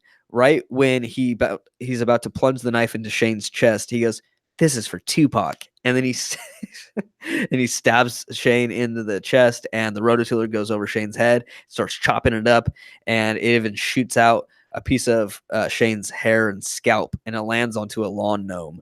And everybody laughs, and it's funny. And you're just like, I can't believe Chucky just said this is for Tupac. And Chucky starts gutting Shane with a knife. All right, what you got to say, Sharronda? But then what kills me afterwards is like after he says all this craziness, and I love how they set up Shane's like kill scene, just because we're given like we've already known that Shane was a dick this entire time. Yeah. But when we see that he's actually married and he's Ugh. been like, I was just like, you deserve to die. And so that's what makes his death scene even more enjoyable overall because you're just like, this is the one person we're just like, I don't even care. Do what you need to do, Chucky. I'm with you. I stand Yeah. with Chucky on this. But Yeah. the crazy part of it is when Andy finds out what happens is because he looks and he sees that Chucky has taken one of the watermelons out of the garden that Shane has with his wife and kids. And he basically skinned Shane's face off and put it on the watermelon and just had it just sitting out there, broad daylight, just a watermelon with his face, the look of fear that you could see that Shane had on his face before he was killed. That's what took me out. Yeah, but you also recognize too that the reason why he did that was he skinned his face was also because they watched Leatherface do it in Texas Ex- Chainsaw Massacre. exactly. Yeah, so it was kind of like he's learning from the movie and everything. I loved that moment though. That moment when Andy like wakes up and he just walks past it and you see it and he walks out of the room and he like runs back and he's like, "What the Because fuck? What is that?" And Cause then you know he's you just like, can "What?" barely see when you wake up, so I totally felt him. Like you can barely see what's going on. Like you're just trying to like make it to the bathroom, and then he's just like, "Wait a minute, what did I just see?" And I he just thought runs it was back and sees that hilarious. head. Ugh. That's what I mean though. Gabriel Bateman, like his acting is so good in this movie. Like he is believable. There's not one minute I didn't believe him. You know, I was just like, dang, this kid's good. I like him a lot. Um, but one of my internal struggles that I felt with this movie was, you know how I feel about Chucky at this point, about how he's not a killer guy. He's just kind of being influenced. He's like a child who's being molded into a killer. And my I think my problem a little bit was that you said it perfectly when you're like, we already knew Shane was a dick, but finding out that he's also a cheater, you're just like, yeah, give it to him, Chucky. I don't feel necessarily like we should be rooting for Chucky. Like he's supposed to be the antagonist, you know? And one thing I liked about the original Child's Play was the people that Chucky killed, they weren't just like drug dealers, like all of them, you know. He killed Maggie. She was innocent, you know, and he tried to kill the Mike the cop, and he was innocent and stuff. And he was like a bad guy, but in this one, he killed a lot of people that kind of had it coming. And even towards the end, when he kills that store manager guy or whatever, whoever he is, in the beginning, you find out that he cheated on his wife with like somebody from the store. So he's kind of killing like all the bad guys. So there was no point where I was like, you shouldn't be doing this, Chucky. Like I was kind of like, yeah, you're kind of justified for killing all these people. Like, do you agree with me or are you like, nah, I liked it? I think for Shane, he was the only one I just truly. Well, yeah, Shane was the only one who I felt as though, yeah, you definitely deserved it. But you got to think he killed Detective Mike's mother in the film, and Yes, you're so right. You're right. you you know, for everyone else, even though the other guy he was like cheating on his wife, I just felt it more with Shane because we saw how disrespectful he was, you know, kind of in this relationship with Karen. But he was the only one who I just felt like Chucky was justified in doing what he did. But for everyone else, I did feel sympathy. That's true. Okay. Well, not everybody else, and we'll get to that, but most of them. You know what I mean? Okay, so where are we at? Um go through my notes. Okay, so Chucky brings Shane's skinned face back. Oh, before we move on, I gotta know what you think about this, okay? Because I have my own feelings about it. There's a joke that Detective Mike says when he finds Shane's body the next day about being in a watermelon patch. And I was like, I don't know how to feel about this, okay? So do you know what I'm talking about? Is it when he said he hated watermelon? No. He says a white man dead in a watermelon patch. He goes, that's poetic or something like that. Well, you know that people always say that black people love Yeah. watermelon. So that's Yeah. how I took it. I thought it was No, I funny. took it that way too. Like, that's Yeah. exactly I understood it. That is what they meant. But I was like, I don't get it. Like, is this I don't know. Like, how do you feel about it? Because I'm obviously a white dude, so I I I'm just not thought it was justified to have funny. feelings about it. Well, I thought it was funny just because I was like, when he said that, I was just like, I didn't even think of it that way, but I totally get it now. But I didn't pay it any mind. It was one of those slick comments that I think that most people it would have went over their heads and they wouldn't have realized it. But I see. Well, you heard it, so I guess it didn't go over people's heads like I thought it did. Yeah, no, it didn't go over my head. I heard it and I instantly knew what he was, and it made me instantly think, are these all white writers? Because if it is, then it's not a good joke. You know what I mean? Because I don't think you're allowed to say that stuff. You know what I mean? Like, why? You know, and it makes me wonder sometimes, like, I'm not a person of color, I'm a white dude, but I wonder sometimes, you know, how have you ever seen that movie called Crash? Yeah, unfortunately. Yeah, that movie's rough. But do you remember? I think it was Terrence. Uh, I'm forget blanking on his name. What's his name? You know what I'm talking about? Terrence Howard. Terrence Howard. There we go. Terrence Howard. He's like a director of a TV show or something, and like the white director or something comes up and he goes, "Yeah, you know, this guy did a good job, but could you have him be like more black?" And the dude's like, "What?" You know what I mean? Like that was a very uncomfortable scene to watch in that movie because I wonder as an actor, if you're a black guy actor, I wonder if saying stuff like that, if you feel to yourself, this needed? You know what I mean? Like why do you make me say this right now? You know what I mean? That's what made me What I wonder. typically tell people is if you hear cringy stuff like that, 9 times out of 10, kind of. Did you watch Dark Phoenix? No, I heard it sucks. Yeah, there's a comment like it should be called the X Women. I was like, man, definitely wrote that because like women would not talk like that. Really? Um, yeah, and a man did write Dark Phoenix. Um, I could tell. I mean, the joke. I could see a black person saying something like that, but I think that they wrote it because of his dry sense of humor. And if you ever watch, have you seen Atlanta, the TV show? No, I haven't. His character has a very dry sense of humor like that. Oh, so you think it was fitting? Yeah, I mean, if you Oh, watch okay. him as Paperboy, you'll understand. Like when he said it, I looked at him as if he was his character Paperboy, and that's how he talks. Very Okay. dry, very like monotone. Like that's exactly how he would sound. Okay, because I took it more like um that joke was written because he's a black guy. And that's what I have a problem with. I know it's definitely written because he was black. No one else could have pulled that off. Oh, I hope not. That would be like, wow, what year are we in? You know what I mean? Like, shouldn't be saying stuff like that. But yeah, so I don't know. That just joke stuck out to me. Like a lot of the jokes in this movie are funny, but that one just kind of like I was like, I don't know if I should laugh at this. You know what I mean? Like I don't like this very much. I saw like the writers more than I saw like a natural joke come out. And I don't like joking like that. No, I You know what I mean? understand. No, I understand. It's made me feel weird. But anyways, so let's move on. So, um, Andy ends up obviously telling his friends, "You guys got to see what's in my room right now." So they come in. What's his face? The fat dude. What's his name? Pug. He is puking his stomach out in Andy's room, which is super funny. And he's just like, "This is disgusting." And they're like, "What are we gonna do? How are we gonna get it out of here?" And they see a bunch of wrapping paper for Andy's birthday. They wrap it up like a gift, and they're like, "We're just gonna throw it down the garbage chute." And when they leave the apartment, guess who's standing right there? Aubrey Plaza, Karen. And she's like, "What's that?" And he goes, "Oh, it's a gift that I'm going to give to the lady for helping me with my homework." And she's like, "Okay, that's really sweet. Let's go give it to her together." And so he's like, "No, no, no, it's fine." And he goes, "No, let's do it. Let's go give it to her together." And then there's a really funny moment when Detective Mike's mom. Do you remember her name? It was like Doreen or something.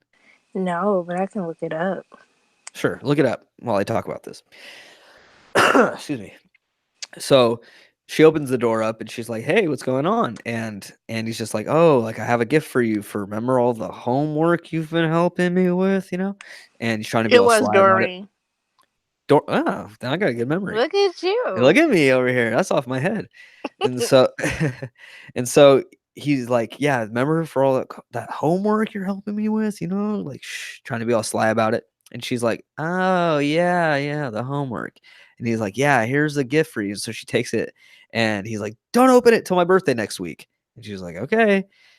For me, that was a funny scene. It was a good scene. I liked Detective Mike's mom, but I was like, this is literally the first time we've seen her and Andy talk.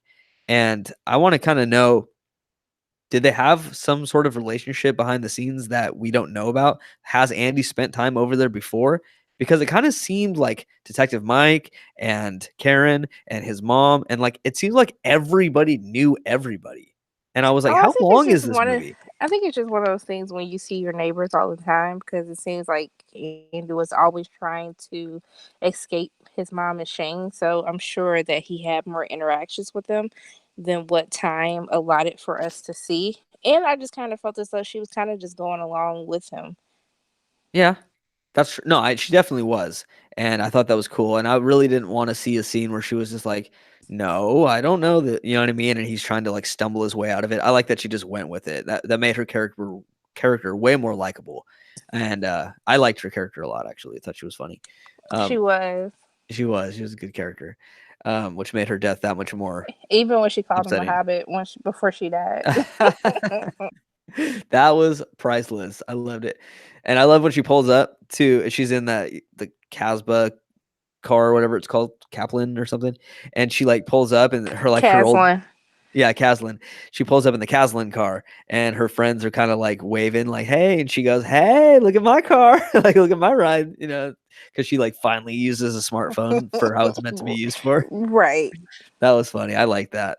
Um, so, Andy gives the present to Mike's mom, and Andy and his friends, the next scene, ambush Chucky and destroy his power source, and they throw him down the garbage chute because they realize, look, you killed a cat. Now you've killed a guy. Now you've put the guy's face in my room. Like, enough is enough. And so they all ambush him and they kill him. And there was even a moment when the girlfriend, Fallon, she she's trying to hold him down, hold Chucky down, and Chucky is like kind of resisting a little bit. And she makes the comment where she goes, he's really strong. And I was like, "Oh, snap, like, is he gonna have this super android strength?" Like, did you hear that and think that, or what did you think? I don't know what I felt was gonna happen. I just felt as though I was like, wouldn't he have some type of like more strength to like knock all of them away? I thought he was gonna like just get out and just run away, and they would just wouldn't know where he was hiding in the building. And then it kinda becomes like a stalker movie? Right. Okay, yeah, see, that's what I was kinda hoping would happen. Maybe not in that exact moment, because I understand that he was ambushed, and he was like, "Andy, what are you doing? Why?" And, oh god, I felt so sad for him. I was like, "He's just Like your friend." I thought he was gonna try to like, no, I'm gonna kill Andy now. Yeah, like, turn on him. Right. I mean, eventually. No, but does he though? Does he even Not eventually really. ever? No, he was really just trying to kill anyone who was taking his attention away from him. Yeah, that's true. Yeah, I kind of wanted him to turn on him. He didn't. I don't know. We'll talk about that towards the end. Like, I'm starting to have a bunch of thoughts about the ending. Um, so where are we at again?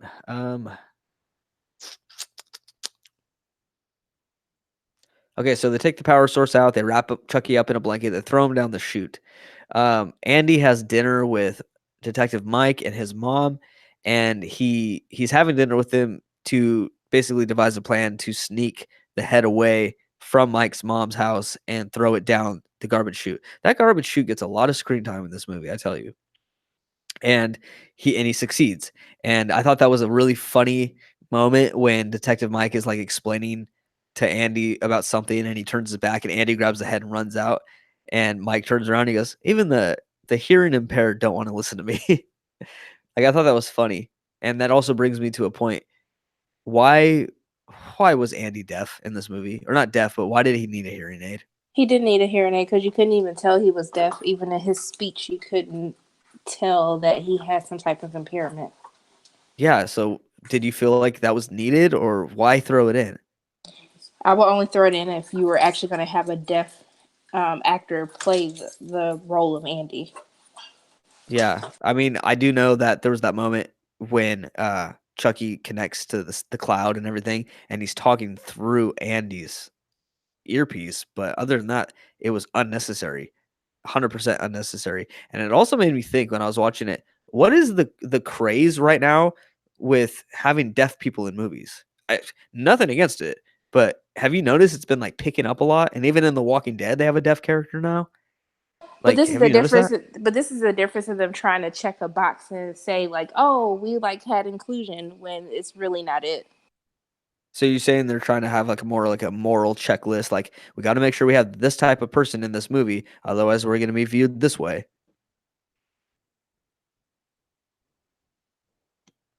Did you feel so? Did you? I mean, how do you feel about this whole Hollywood inclusion thing? Well, can you explain what you mean by that? Because I think I know what you mean, but I want to make sure. So the issue that I have with it is if you're going to have these actors who, like, are disabled, who have hearing impairments, people of color, like, have it make sense for that role, have them actually be deaf. If you're going to have able characters portraying people who have some type of impairments, that's still not the same.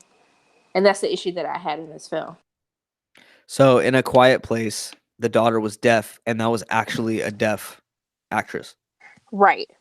And I'm okay Yeah, with that. but why have a completely not handicapped person play somebody with a handicap?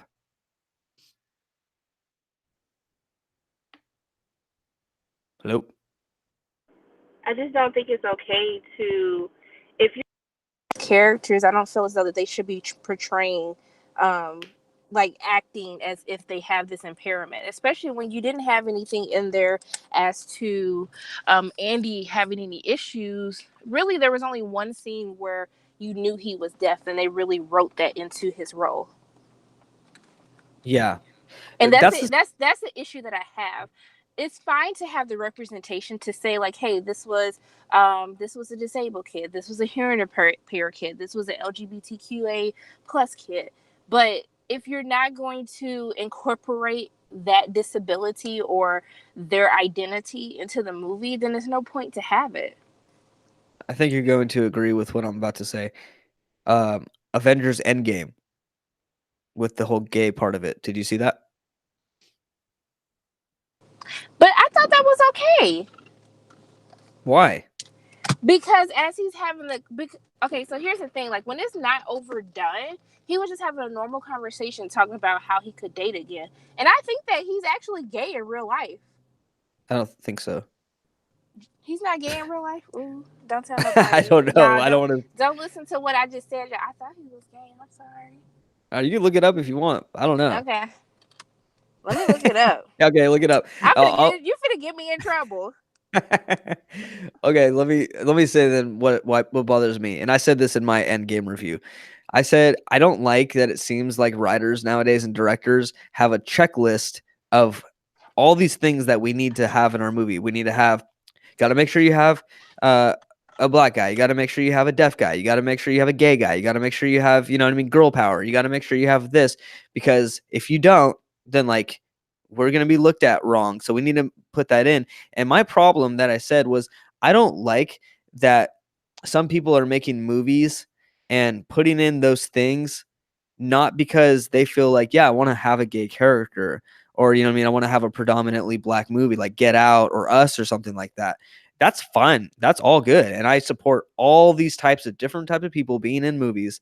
And I think that's how it should have been all along. And that's how it should be now. And I'm cool with that. But my problem is when it doesn't seem organic, it seems more so like, oh yeah, we're gonna make a movie about a disability, and we're gonna have Jake Gyllenhaal play somebody with a I disability. can agree with that. Then I can agree with the in game because that does make sense. Because I think for me, it's just like have a superhero that's gay, and you see how they're dealing with this. I mean, I actually I understand how you feel about his character now About which character? with for in game when he's having the conversation when Yeah. Cap is having. Yeah, I agree. Yeah, and it's honestly the fact also that he's talking to Captain America, where he's saying, I went on a date and he ordered this, and you're like, oh, okay, so now he's gay. Okay, I get it. And then Captain America's like, that's good. Oh, wow, you mean an old white guy from the freaking 40s? You know what I mean? Who's all about America? Like, oh, okay, so he's cool with you being gay and he supports it. So now that means America supports it. And like, I just don't like the way they did it. Not because I don't support it. but I don't like the way they did it in the movie. It's like you said, have a gay superhero, which, by the way, props to DC, they did in Shazam. Did you ever see Shazam? I did see Shazam. Who was gay in Shazam? The Mexican guy. One of the kids where they all go into the strip club and they're like, "Did you see the naked girls and stuff?" And he goes, "Yeah, it's not my thing."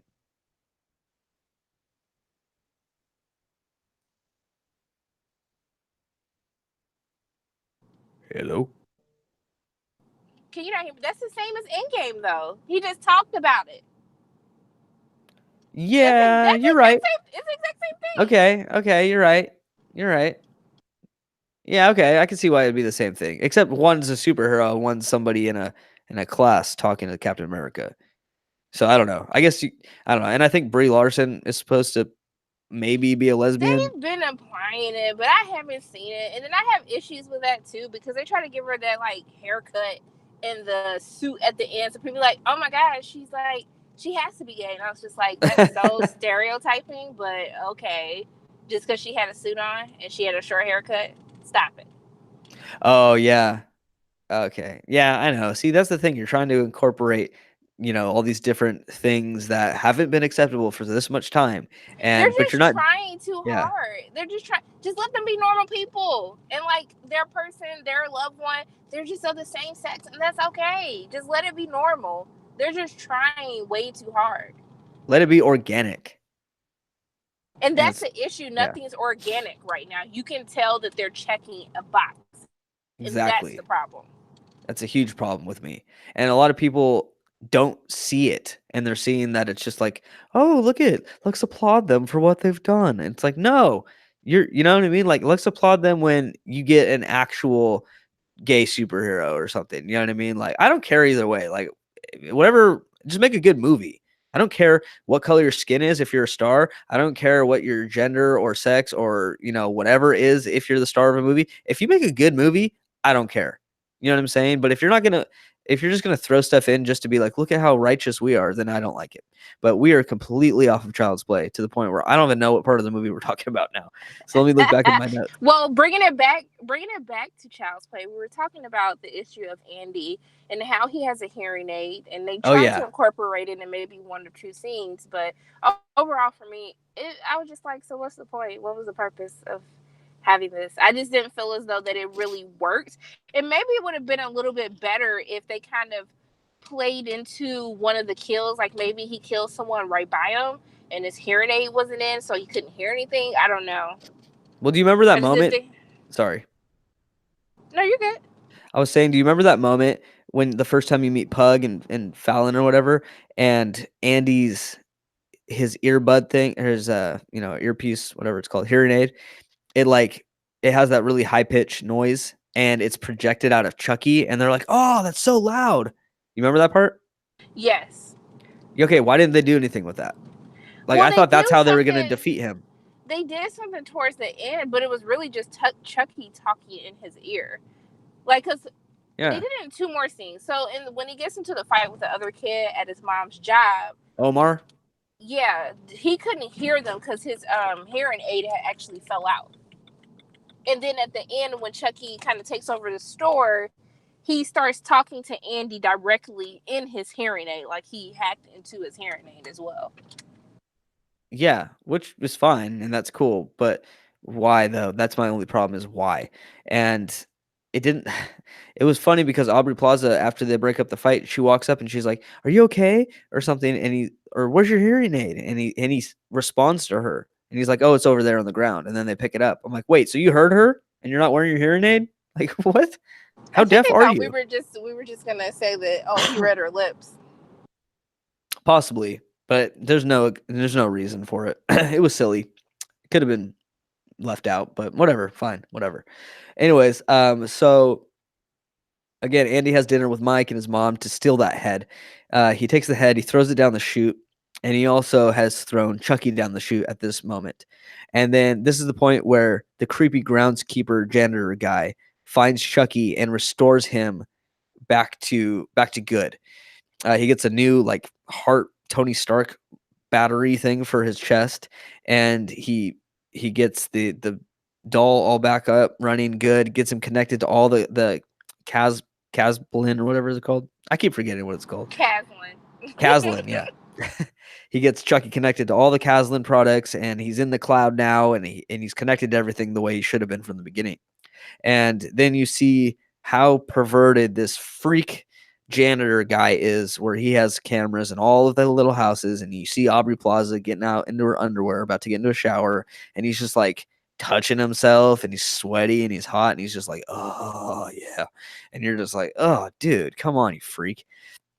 So at that moment, you see Chucky get up in the background and sit up like Michael Myers in Halloween, and you're like, "Oh yeah, give it to this pervert," you know, and and he does, which is good, and we'll talk about that in a second. But I had a question for you. The first time you see this pervert guy, he's like in the hallway or something at the apartment complex, or he's in the lobby. I don't know where he's at, and he looks over at Aubrey Plaza. Did you think to yourself, "Is that Jack Black?"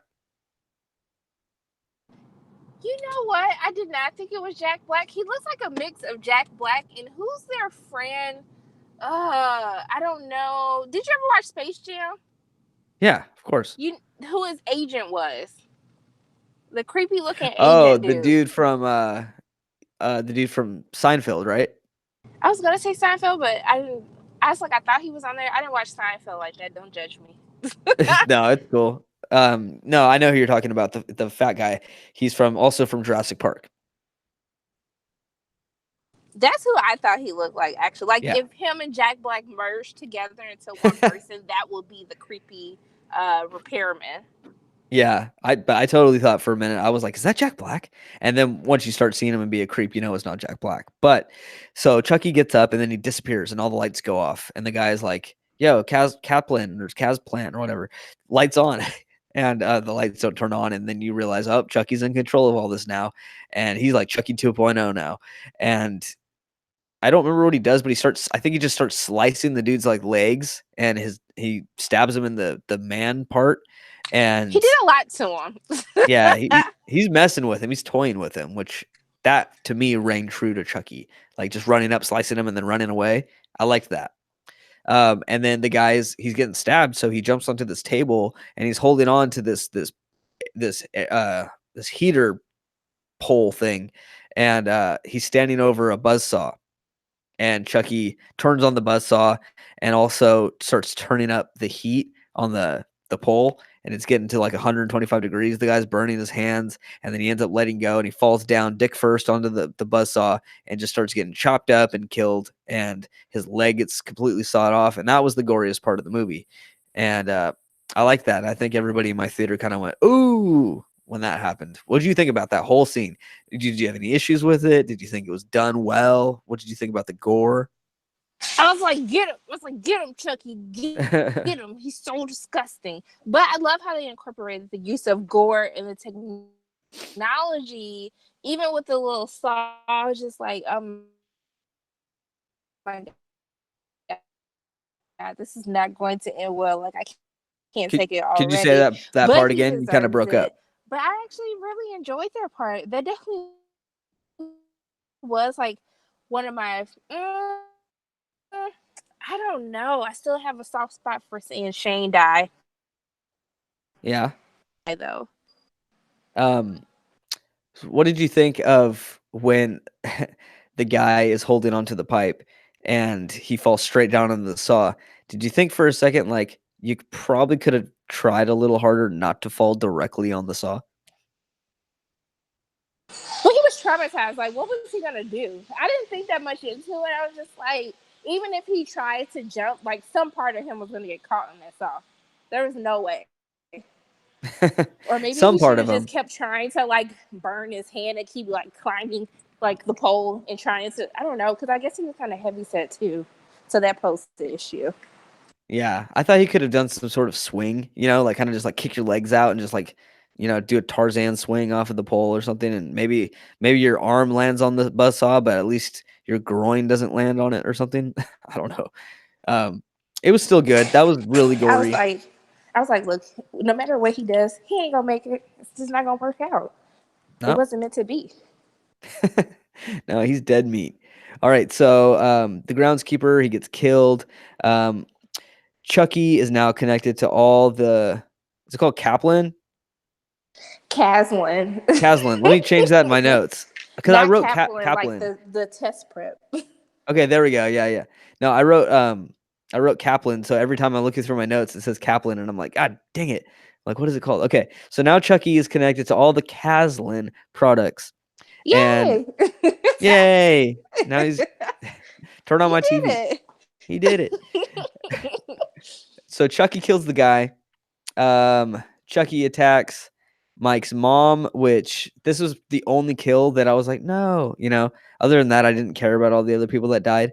But she's trying to be all new technological and have all these new advances on her phone. So she gets the new Caslin app where the Caslin car picks her up and it takes her to bingo. And but guess who controls the Caslin car? Chucky. And he looks like E.T. with that light up finger, I might add. Well, E.T. did. The director was inspired by E.T. while making this film. Fun Really? fact. Yes. That's a good fun fact right there. So Chucky's in control. So she actually gets to bingo and she was like, wow, this is awesome. But then all of a sudden the car's like, and it goes in reverse like super fast. And to me, I didn't think he was going to toy with her as much as he did. I thought he was just going to do something where she's just driving straight back like onto oncoming traffic or something and gets like, T-boned or something. I thought maybe something But like that was going to happen. I think that's also just to show how much like he could control and why he was like everyone's worst nightmare. But this was also some of the issues that I had with the movie, because if this doll was so technological advanced that it can call a car, control the car, all these things, why did it look like that? Well, Like, why didn't it find more sophisticated ways to kill people? yeah. I mean, I guess a little bit. Was I asking for too much? Like, did I just No. expect too much from this movie? No, you didn't. It's just they played it super safe with this movie, and I think they could have taken chances and made this really good and really like, oh my god, maybe they needed a bigger budget. Maybe that's all they could do with the budget. It's just have a But I stunt can't guy. agree with that, because did you watch Brightburn? I did. Did you like it? It was okay. You didn't like it. Someone didn't listen to my review. I like Brightburn. Okay, I liked it. And I'll go listen to it after this. Promise. I listened to yours. I'm sorry. See, now I feel like a bad human, and Chucky's gonna come and get me. Yeah, I thought that they did a good job as far as the effects, because Brightburn was only done with $7 million. Yeah, and that looked more expensive than Child's Play with the lesser budget. I mean, I think a lot of our budget for this movie goes to Mark Hamill and Aubrey Plaza. Truly. I seen Brian Tyree Henry. He probably asked for a nice. I'm sorry. I'm not versed in him. I don't know him as an actor. This is the first time I've known him, so I don't know his status. So he was a part of Widows, If Beale Street Could Talk. He's on a hit TV show called Atlanta. What else was he? He's in the new Joker movie that's coming out. He's been in a lot of films. Probably you don't know that much about him because he's never a starring character. He's always a supporting character. But he's a very talented actor. I would definitely recommend to watch some of his episodes in Atlanta, which was considered for an Emmy nomination as well. He's a very talented actor. Awesome. Yeah, I liked him in this movie a lot. He was probably one of my favorite characters. If they would have done more with his character, he would have been my favorite character. But since they didn't, I just didn't have much to view him off of. And he does have one scene at the end that pisses me off, and I wish he wasn't in the movie for this part. But what? I'll tell you. I want to know now. You'll know. Oh, you'll just have to wait your turn, and you'll find out. Okay. All right. So, again, Chucky kills the pervert dude. He attacks Mike's mom. He's controlling the car. And this was the only creepy part of the movie I felt, is when he's talking to Doreen through the speaker of the car. And he's like, Andy's my friend. And, you're not going to be friends with him and blah, blah, blah. And then the moment when it comes from the car into his actual voice, I was like, oh snap, he's gonna jump from the back seat or something and kill her. But somehow he's not in the car. He's standing in front of the car, and he turns off her airbag and he just slams her into another car, and she smacks her head or whatever on the dashboard. And then he comes in and he stabs her in the chest a few times or whatever. Then we have the scene where Mike comes to the murder scene and he sees it's his mom. I thought that was really good acting, where he's pissed off, but he's also like extremely sad that it's his mom. I loved that part, like just the acting wise. What did you think about that whole Doreen death scene and Mike seeing his mom? Look, I thought Doreen was gonna make it for a moment. I thought that Andy was just trying to teach her a lesson for saying that he's like my best friend now. Yeah. But I really thought she was gonna make it. I thought he was just gonna let it go. That he just gave her a warning, and that was gonna be it. But I guess not. But I love how that scene was acted out. Her fear, because this is her first time even like doing this type of service, getting in the car with no driver and things like that, and then also to having to see Mike find his mother. Like, that was really sad to watch. I was just like, damn, Chucky, I was okay with all of your other kills, but like you're crossing the line at this point. Yeah, he was. And this is a little bit of an issue for me. Like I'm Mr. Negative Nancy over here. What But happened now? in the original, I'm gonna go back and forth with the original. In the original, there's a reason he laughs about killing people, and there's a reason he just kills anybody, and he's crazy, and that's because he's a psychopath. In this movie, he is not a psychopath. He is just a robot.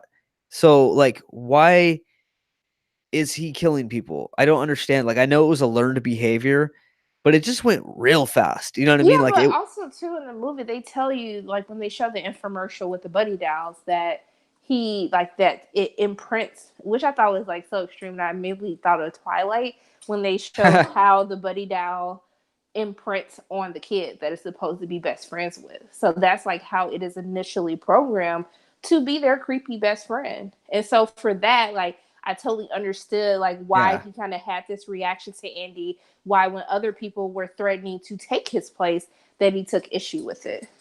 You totally just changed my mind about a lot of this movie by saying that. Well, No, I guess seriously, like that's a I good forgot. thing. Yeah, I forgot that the imprint on him, and like in Twilight when Edward is like, "What did Jacob do to my baby? I'm gonna kill him."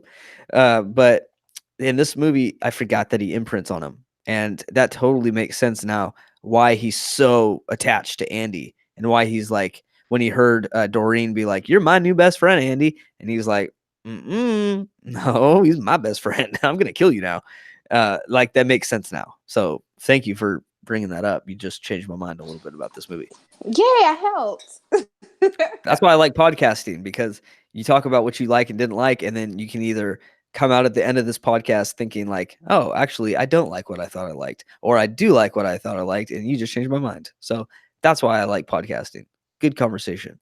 Okay, so Mike's mom gets killed now, and Andy has been kind of misbehaving and acting up. So Karen says, Andy, you need to come work with me now. The night that Andy goes to work with her is the Buddy 2 release. That's about to happen. And that's like the second generation Buddy.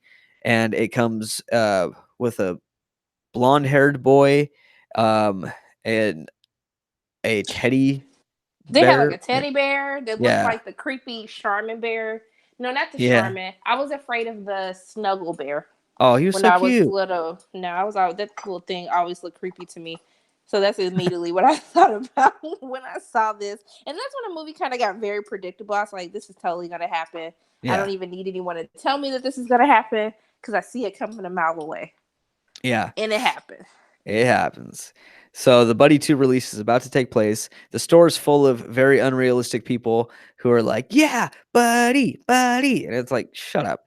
Like, nobody does that about a doll. Okay, chill out. This isn't a 90s movie. First of all, we would have already pre-ordered this and it would have been on our doorstep. So let's just... Yeah, this ain't Black Friday. Exactly. And no one even shops for Black Friday anymore. No, it's all Cyber Monday.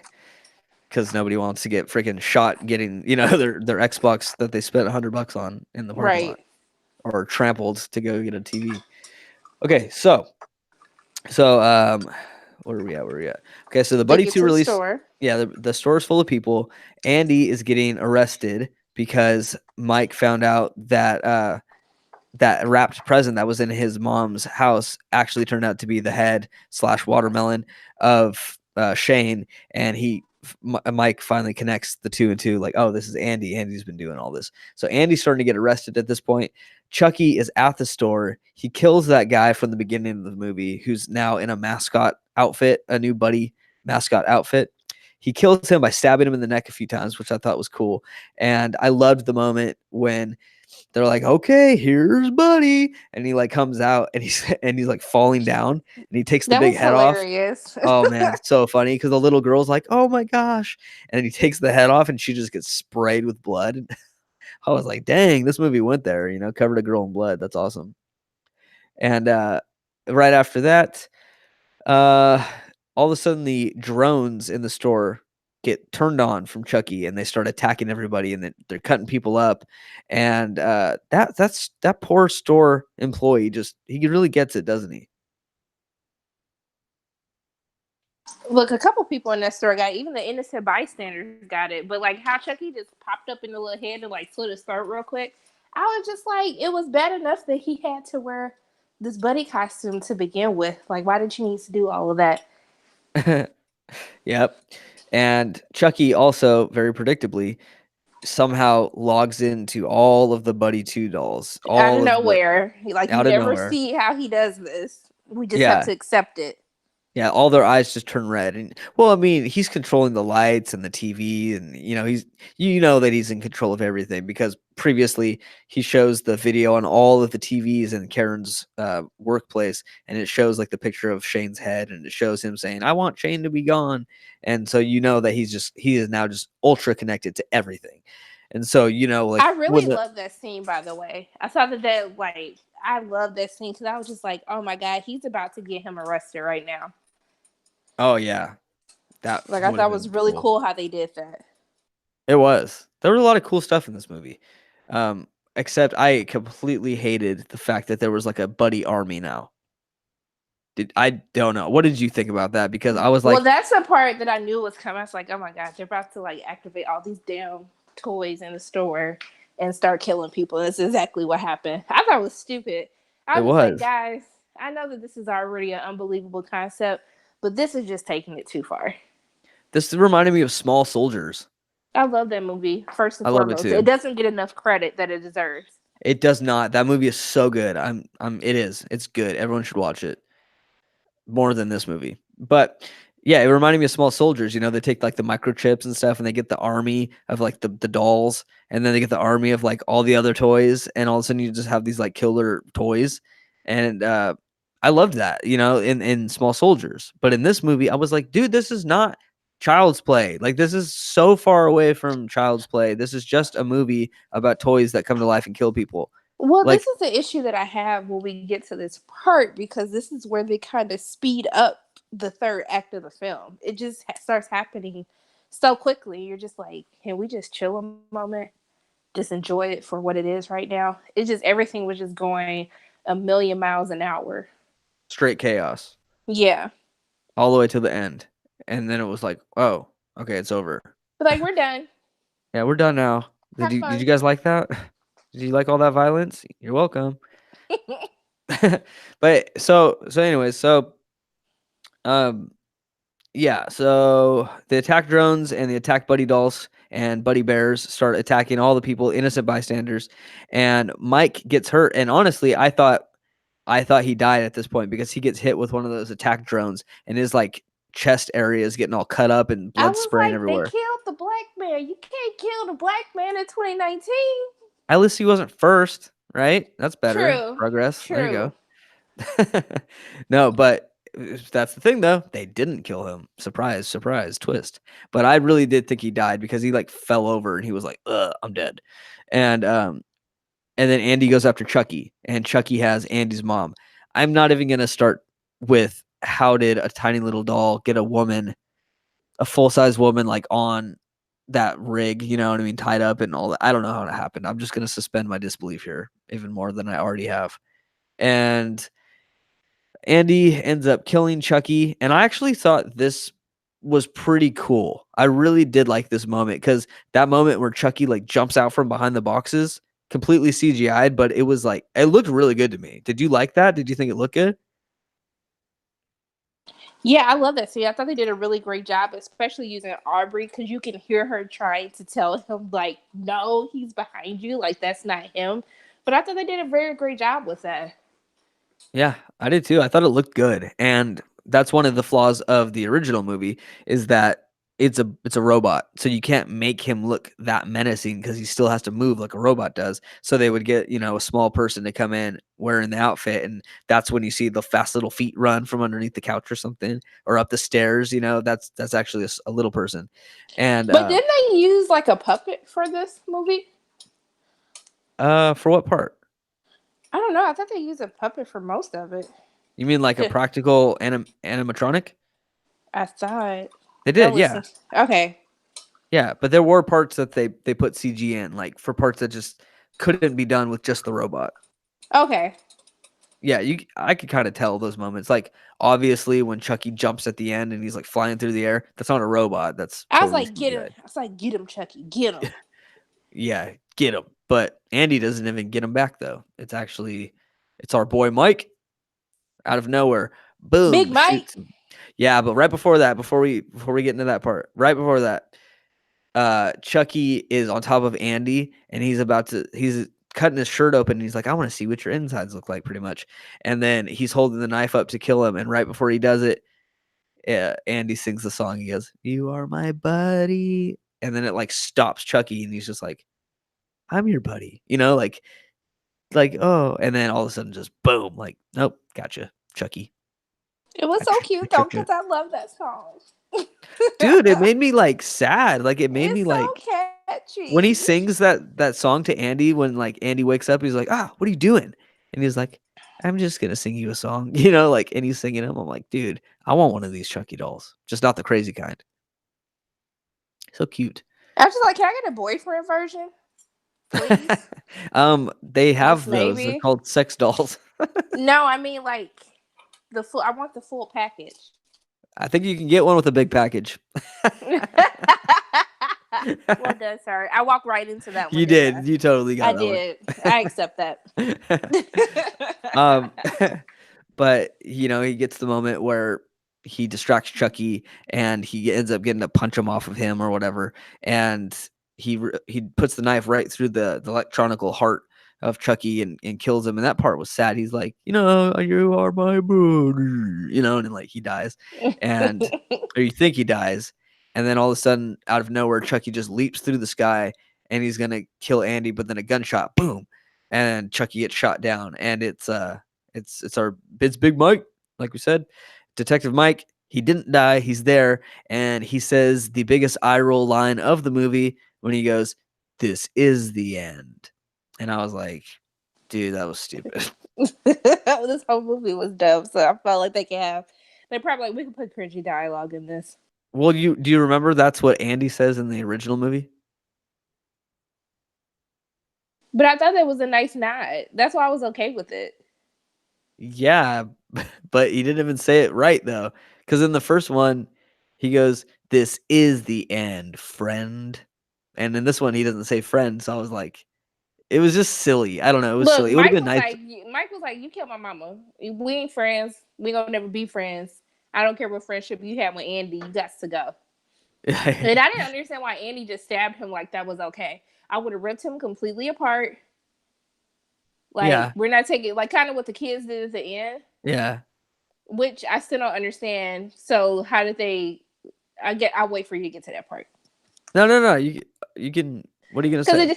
Because it just doesn't make sense. If they like burned him, ripped him apart, how did he get back? Because at the end they try to hint that he's back. Spoiler. Jeez. We're talking spoilers. I'm just kidding. You scared me. You're like, what did I say? I was like, wait. Okay, so what I think, my theory, which I heard on a podcast earlier today, was that he is already like in the cloud. Like it's just the body now, like that was destroyed, but Chucky is now everywhere. You know what I mean? So Chucky just became Lucy all of a sudden. Who's Lucy? You seen the movie Lucy with Scarlett Johansson? No, I didn't. It's I probably only good watch that good you. movies. It's probably good that you didn't. But yeah, it's like she like dissolves. She's like, I'm everywhere. It felt like she's Oh, in everything. Yeah. yeah. No, I didn't see that, but I would imagine, yeah, it's probably like that.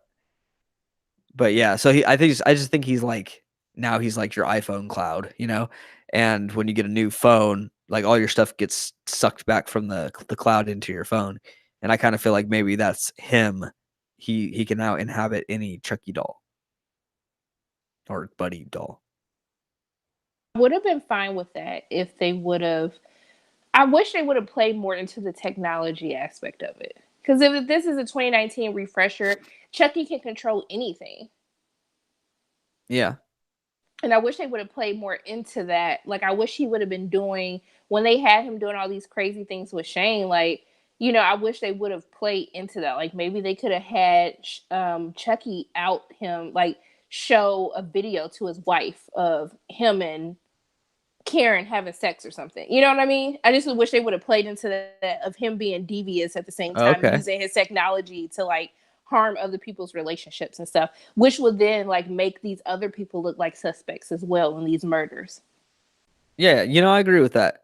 It would have been nice to have a scene where the wife is just like talking to the kids and she's like, "I don't know where your dad's at again." And then all of a sudden her screen turns on and it shows Yeah. him with Aubrey Plaza, and then when the mom is just like, "Oh my god." All of a sudden like it cuts to the moment when he's like getting killed by the rototiller or something, and the girls have to watch their dad get mutilated or something. And then even with the creepy repair guy, like had like saw Karen watching old dude, like watching her, like see her being recorded. Like she saw that recording. You know what I mean? Yeah. Yeah, that's a good idea. I wish they would have played more into that. I think it would have made it more interesting. Yeah, I think it would have. But, there's always room for a sequel. We'll see on Monday morning how the box office was for the weekend. I'm not gonna doubt that we're gonna get a sequel to this. Obviously, like, Probably straight to like DVD, maybe. God dang it, I hope not. I mean, I hope not, but I don't know, dude. I don't know. This movie, again, it's so hard to say I didn't like it because I liked it. But I just if I'm gonna say what I said in the very beginning. If this was just a standalone original concept movie, I think this would have been a really funny, awesome, cool action movie. But I think because they put the title of Child's Play on it, I just don't think that it held up to a literal reboot of Child's Play. You know what I mean? And I get that. They did another movie. Have you ever seen Pinocchio's Revenge? No, but that's an So, old one, right? yeah, but this is something that actually scared me. It was like in the 90s, Yeah. maybe. Yeah, I was a little kid when I watched it. But that was another one that was kind of like that. But they kind of played into this childhood tale, but how this, this little thing is a killer. I mean, they could have did a spin-off of it. And they almost could have made fun of Child's Play while introducing like this new story. Or maybe even hell, everyone else is trying to build a universe, like maybe build a universe of killer dolls. I don't know. Yeah. But to me, it's not Chucky. Chucky is solo. Chucky is an icon. Chucky is not an army. You know what I mean? Right, but I mean, this is what we do now. We recycle ideas and just remake it because Well, we're too god dang it. lazy to come up with our own ideas. Well, gosh dang it. Because I could come up with a cool idea. They just don't ask me. Look, Look, you and we I need to came up start with a cool things. petition. Look, they need to Oh, invite us to write on the next one. Be like, hey, okay. we can help this movie be amazing. Just give us a chance. Yeah. That sounds good to me. Sounds like a plan. So let's see if I got anything else in my notes I want to talk about. Um, yeah, so Andy and his friends take turns officially destroying the doll, breaking it down completely. I gotta change my notes. The Caslin, not Kaplan, CEO, declares that there's gonna be a recall on all of the Buddy dolls. And the last shot of the movie is the truck that's full of Buddy dolls, and the eyes glow red, and Chucky smiles. And it ain't over, baby. That's the end of the movie, right? It's never over because we're gonna make Child's Play 2, Child's Play 3. We're even gonna do another Bride of Chucky, Seed of Chucky, everything. I hope not. I wouldn't put it past them. I wouldn't either. Anything to make money, but I mean, obviously they got our money, so they did something right. Right. Yeah, and I know how you said that, you know, it never ends, but this is the end, friend. I see what you did there. I You liked saw it. that? Did you catch on? There you go. I got that Cool.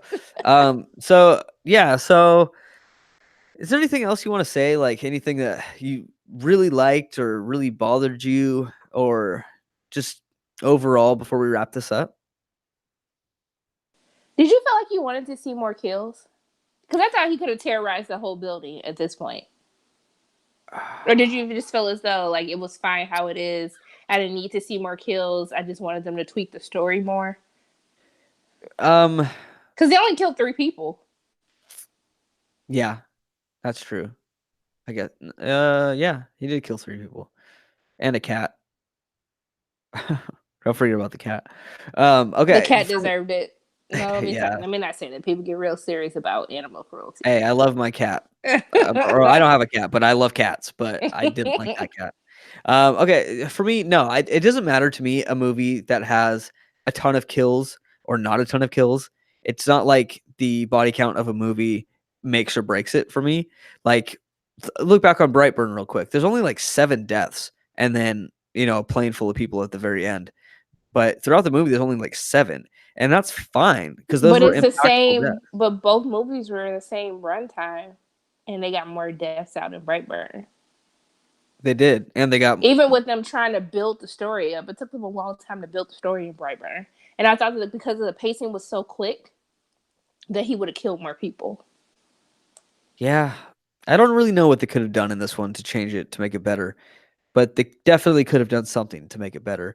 I kind of want a sequel just to not have to do the getting to know your buddy doll and getting to build a relationship. I kind of just But what is a sequel going to be? Because the sequel of Child's Play 1, the original, is that Chucky is still trying to put his soul into Andy.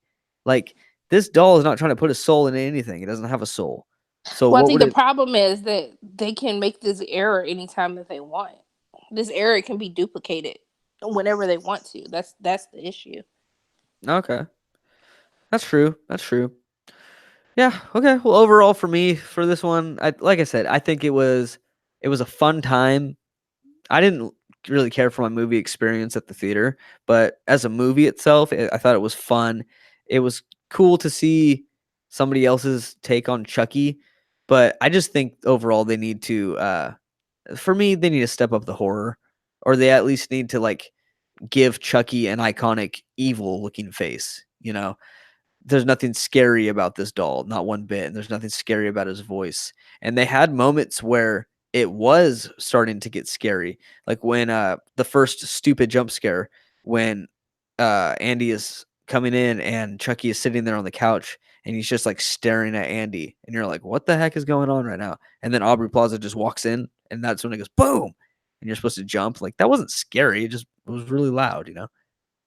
But I did jump. Well, yeah, because it was a loud noise. But it wasn't scary, but like they could have made Chucky really freaky at some moments, and I think they missed opportunities hardcore. But yeah, anyways, it was a good time, good movie. Don't waste your money though in the theaters. I don't think. Like, I'm sure we're in the spoiler part, so if you listen now, you've probably seen it or you don't care. But yeah, I'm definitely gonna buy it when it comes out. Are you gonna buy it? I'm not a huge like buy stuff because I'll never watch it. Like I'll stream it before I actually put a DVD in. So I buy stuff like through the cloud. But yeah, I probably wouldn't buy it though. I'm not gonna lie. Haven't you learned your lesson from the cloud? Clearly not. I just want Chucky to come for me. Well, you just want that boyfriend doll. That's what you want. No, if they want to make a sequel with a boyfriend doll, I'm here for it. They should just make a movie called Boyfriend Doll. It will work. It will creep people out. I don't know what it would do. I don't know if I would watch it. But yeah, all You right. will So watch it. yeah, I would. I would probably go see it by myself and It would be not tell such a anybody. crazy idea. People are like, I just have to go watch this and see what they do. A sex doll that comes to life. Look, you're giving people ideas. Don't be like shocked when you see this actually made into a film. Okay, but that would be a funny movie. Like that would make sense. Like if you wanted to make that a horror movie, but also super campy and funny, like a sex doll that like has sex with you until you die or something, like that's It's funny. basically like Species, but that was like kind of like Yeah. an alien type of thing. But yeah, Or Splice. Ugh, yuck. that movie was creepy That movie was not appropriate for anybody of any age. at all. But I was still here for it. Oh, heck no, techno. But all right, so let's wrap this up because I still have to do a bunch of like narrating stuff after this, and I'm gonna be up all night doing this. So, um, once again, Sharronda, thank you so much for being here. I knew the minute that I saw one of your movie reviews on YouTube, I was like, I gotta get that girl on. Like, and I did. Like that day, I was like, Yo, I just found your channel. I gotta have you podcast with me, and you were like, well, let's do it. So thanks for being on. I'm really happy you were here. Thanks for even finding me entertaining enough to do a podcast with. Yeah, well, I find your movie reviews, they're like mini podcasts to me. Like that's how I view it because I watch some that are really good, some movie reviewers. Excuse me. Excuse me. But I find some movie reviewers, they're very technical with how they Like, review it. yeah, and I mean that was the whole point of my channel because I watch movie reviews all the time, like because I always went to the movies. But I was just like, people who are buying tickets, like they don't really care about this. Like I appreciate the depth that like some of the reviewers go into, but realistically, that's not what people are looking at or thinking about when they want to go buy a ticket to a movie. They want to be entertained. Yeah. And I just want to know, was it fun? Was it good? Like, did you like it? What did you think about it? I don't need to know like, oh, The the cinematography, and cinematography I was try not to beautiful. say that in my reviews. I might have said Yeah. it if it's just really good, but I'm like, people don't care about that. Yeah, I mean, some do, but like for me, I don't. I just want to hear like, was it good? What did you like about it? What sucked about it, and this and that. Like, and I usually never watch reviews until after I've seen the movie because I just want to know other people's opinions. Well, also too, a lot of people have been giving stuff away in reviews these days. Like I can't even watch stuff until I've seen it because they just give so much away. Oh, absolutely. Like nobody cares about spoilers these days, which sucks. I know everything's always ruined. I know. Oh well, no big deal. But let's plug your channel one last time before we end this. So you are the Pay or Wait YouTube Pay channel, or and wait, yes. Pay YouTube or Wait. website have a podcast called The B Roll. You have a podcast? I know everyone yells at me. They're like, I did not know you had a podcast. I do. What do you do on that? So we just talk about films. Like before, we used to like just focus on diversity in films, like from different, just different types of diversity. Kind of like how action franchises now they feel like they have to have really young people when the most successful ones are still with older actors. Like Die Just Hard? fun stuff like that. So just Die Hard, The Mission Impossible, Equalizer. Because you saw they tried to do like American Assassin and with Dylan O'Brien, and like most of the films that they try to make like action franchise setups with younger stars, they don't do well in the box office. But Hollywood still thinks that they need someone young to carry a movie, and that's not true. Because you need the six pack and the biceps and the tight shirts. Right. Like Abduction with Homeboy from Twilight.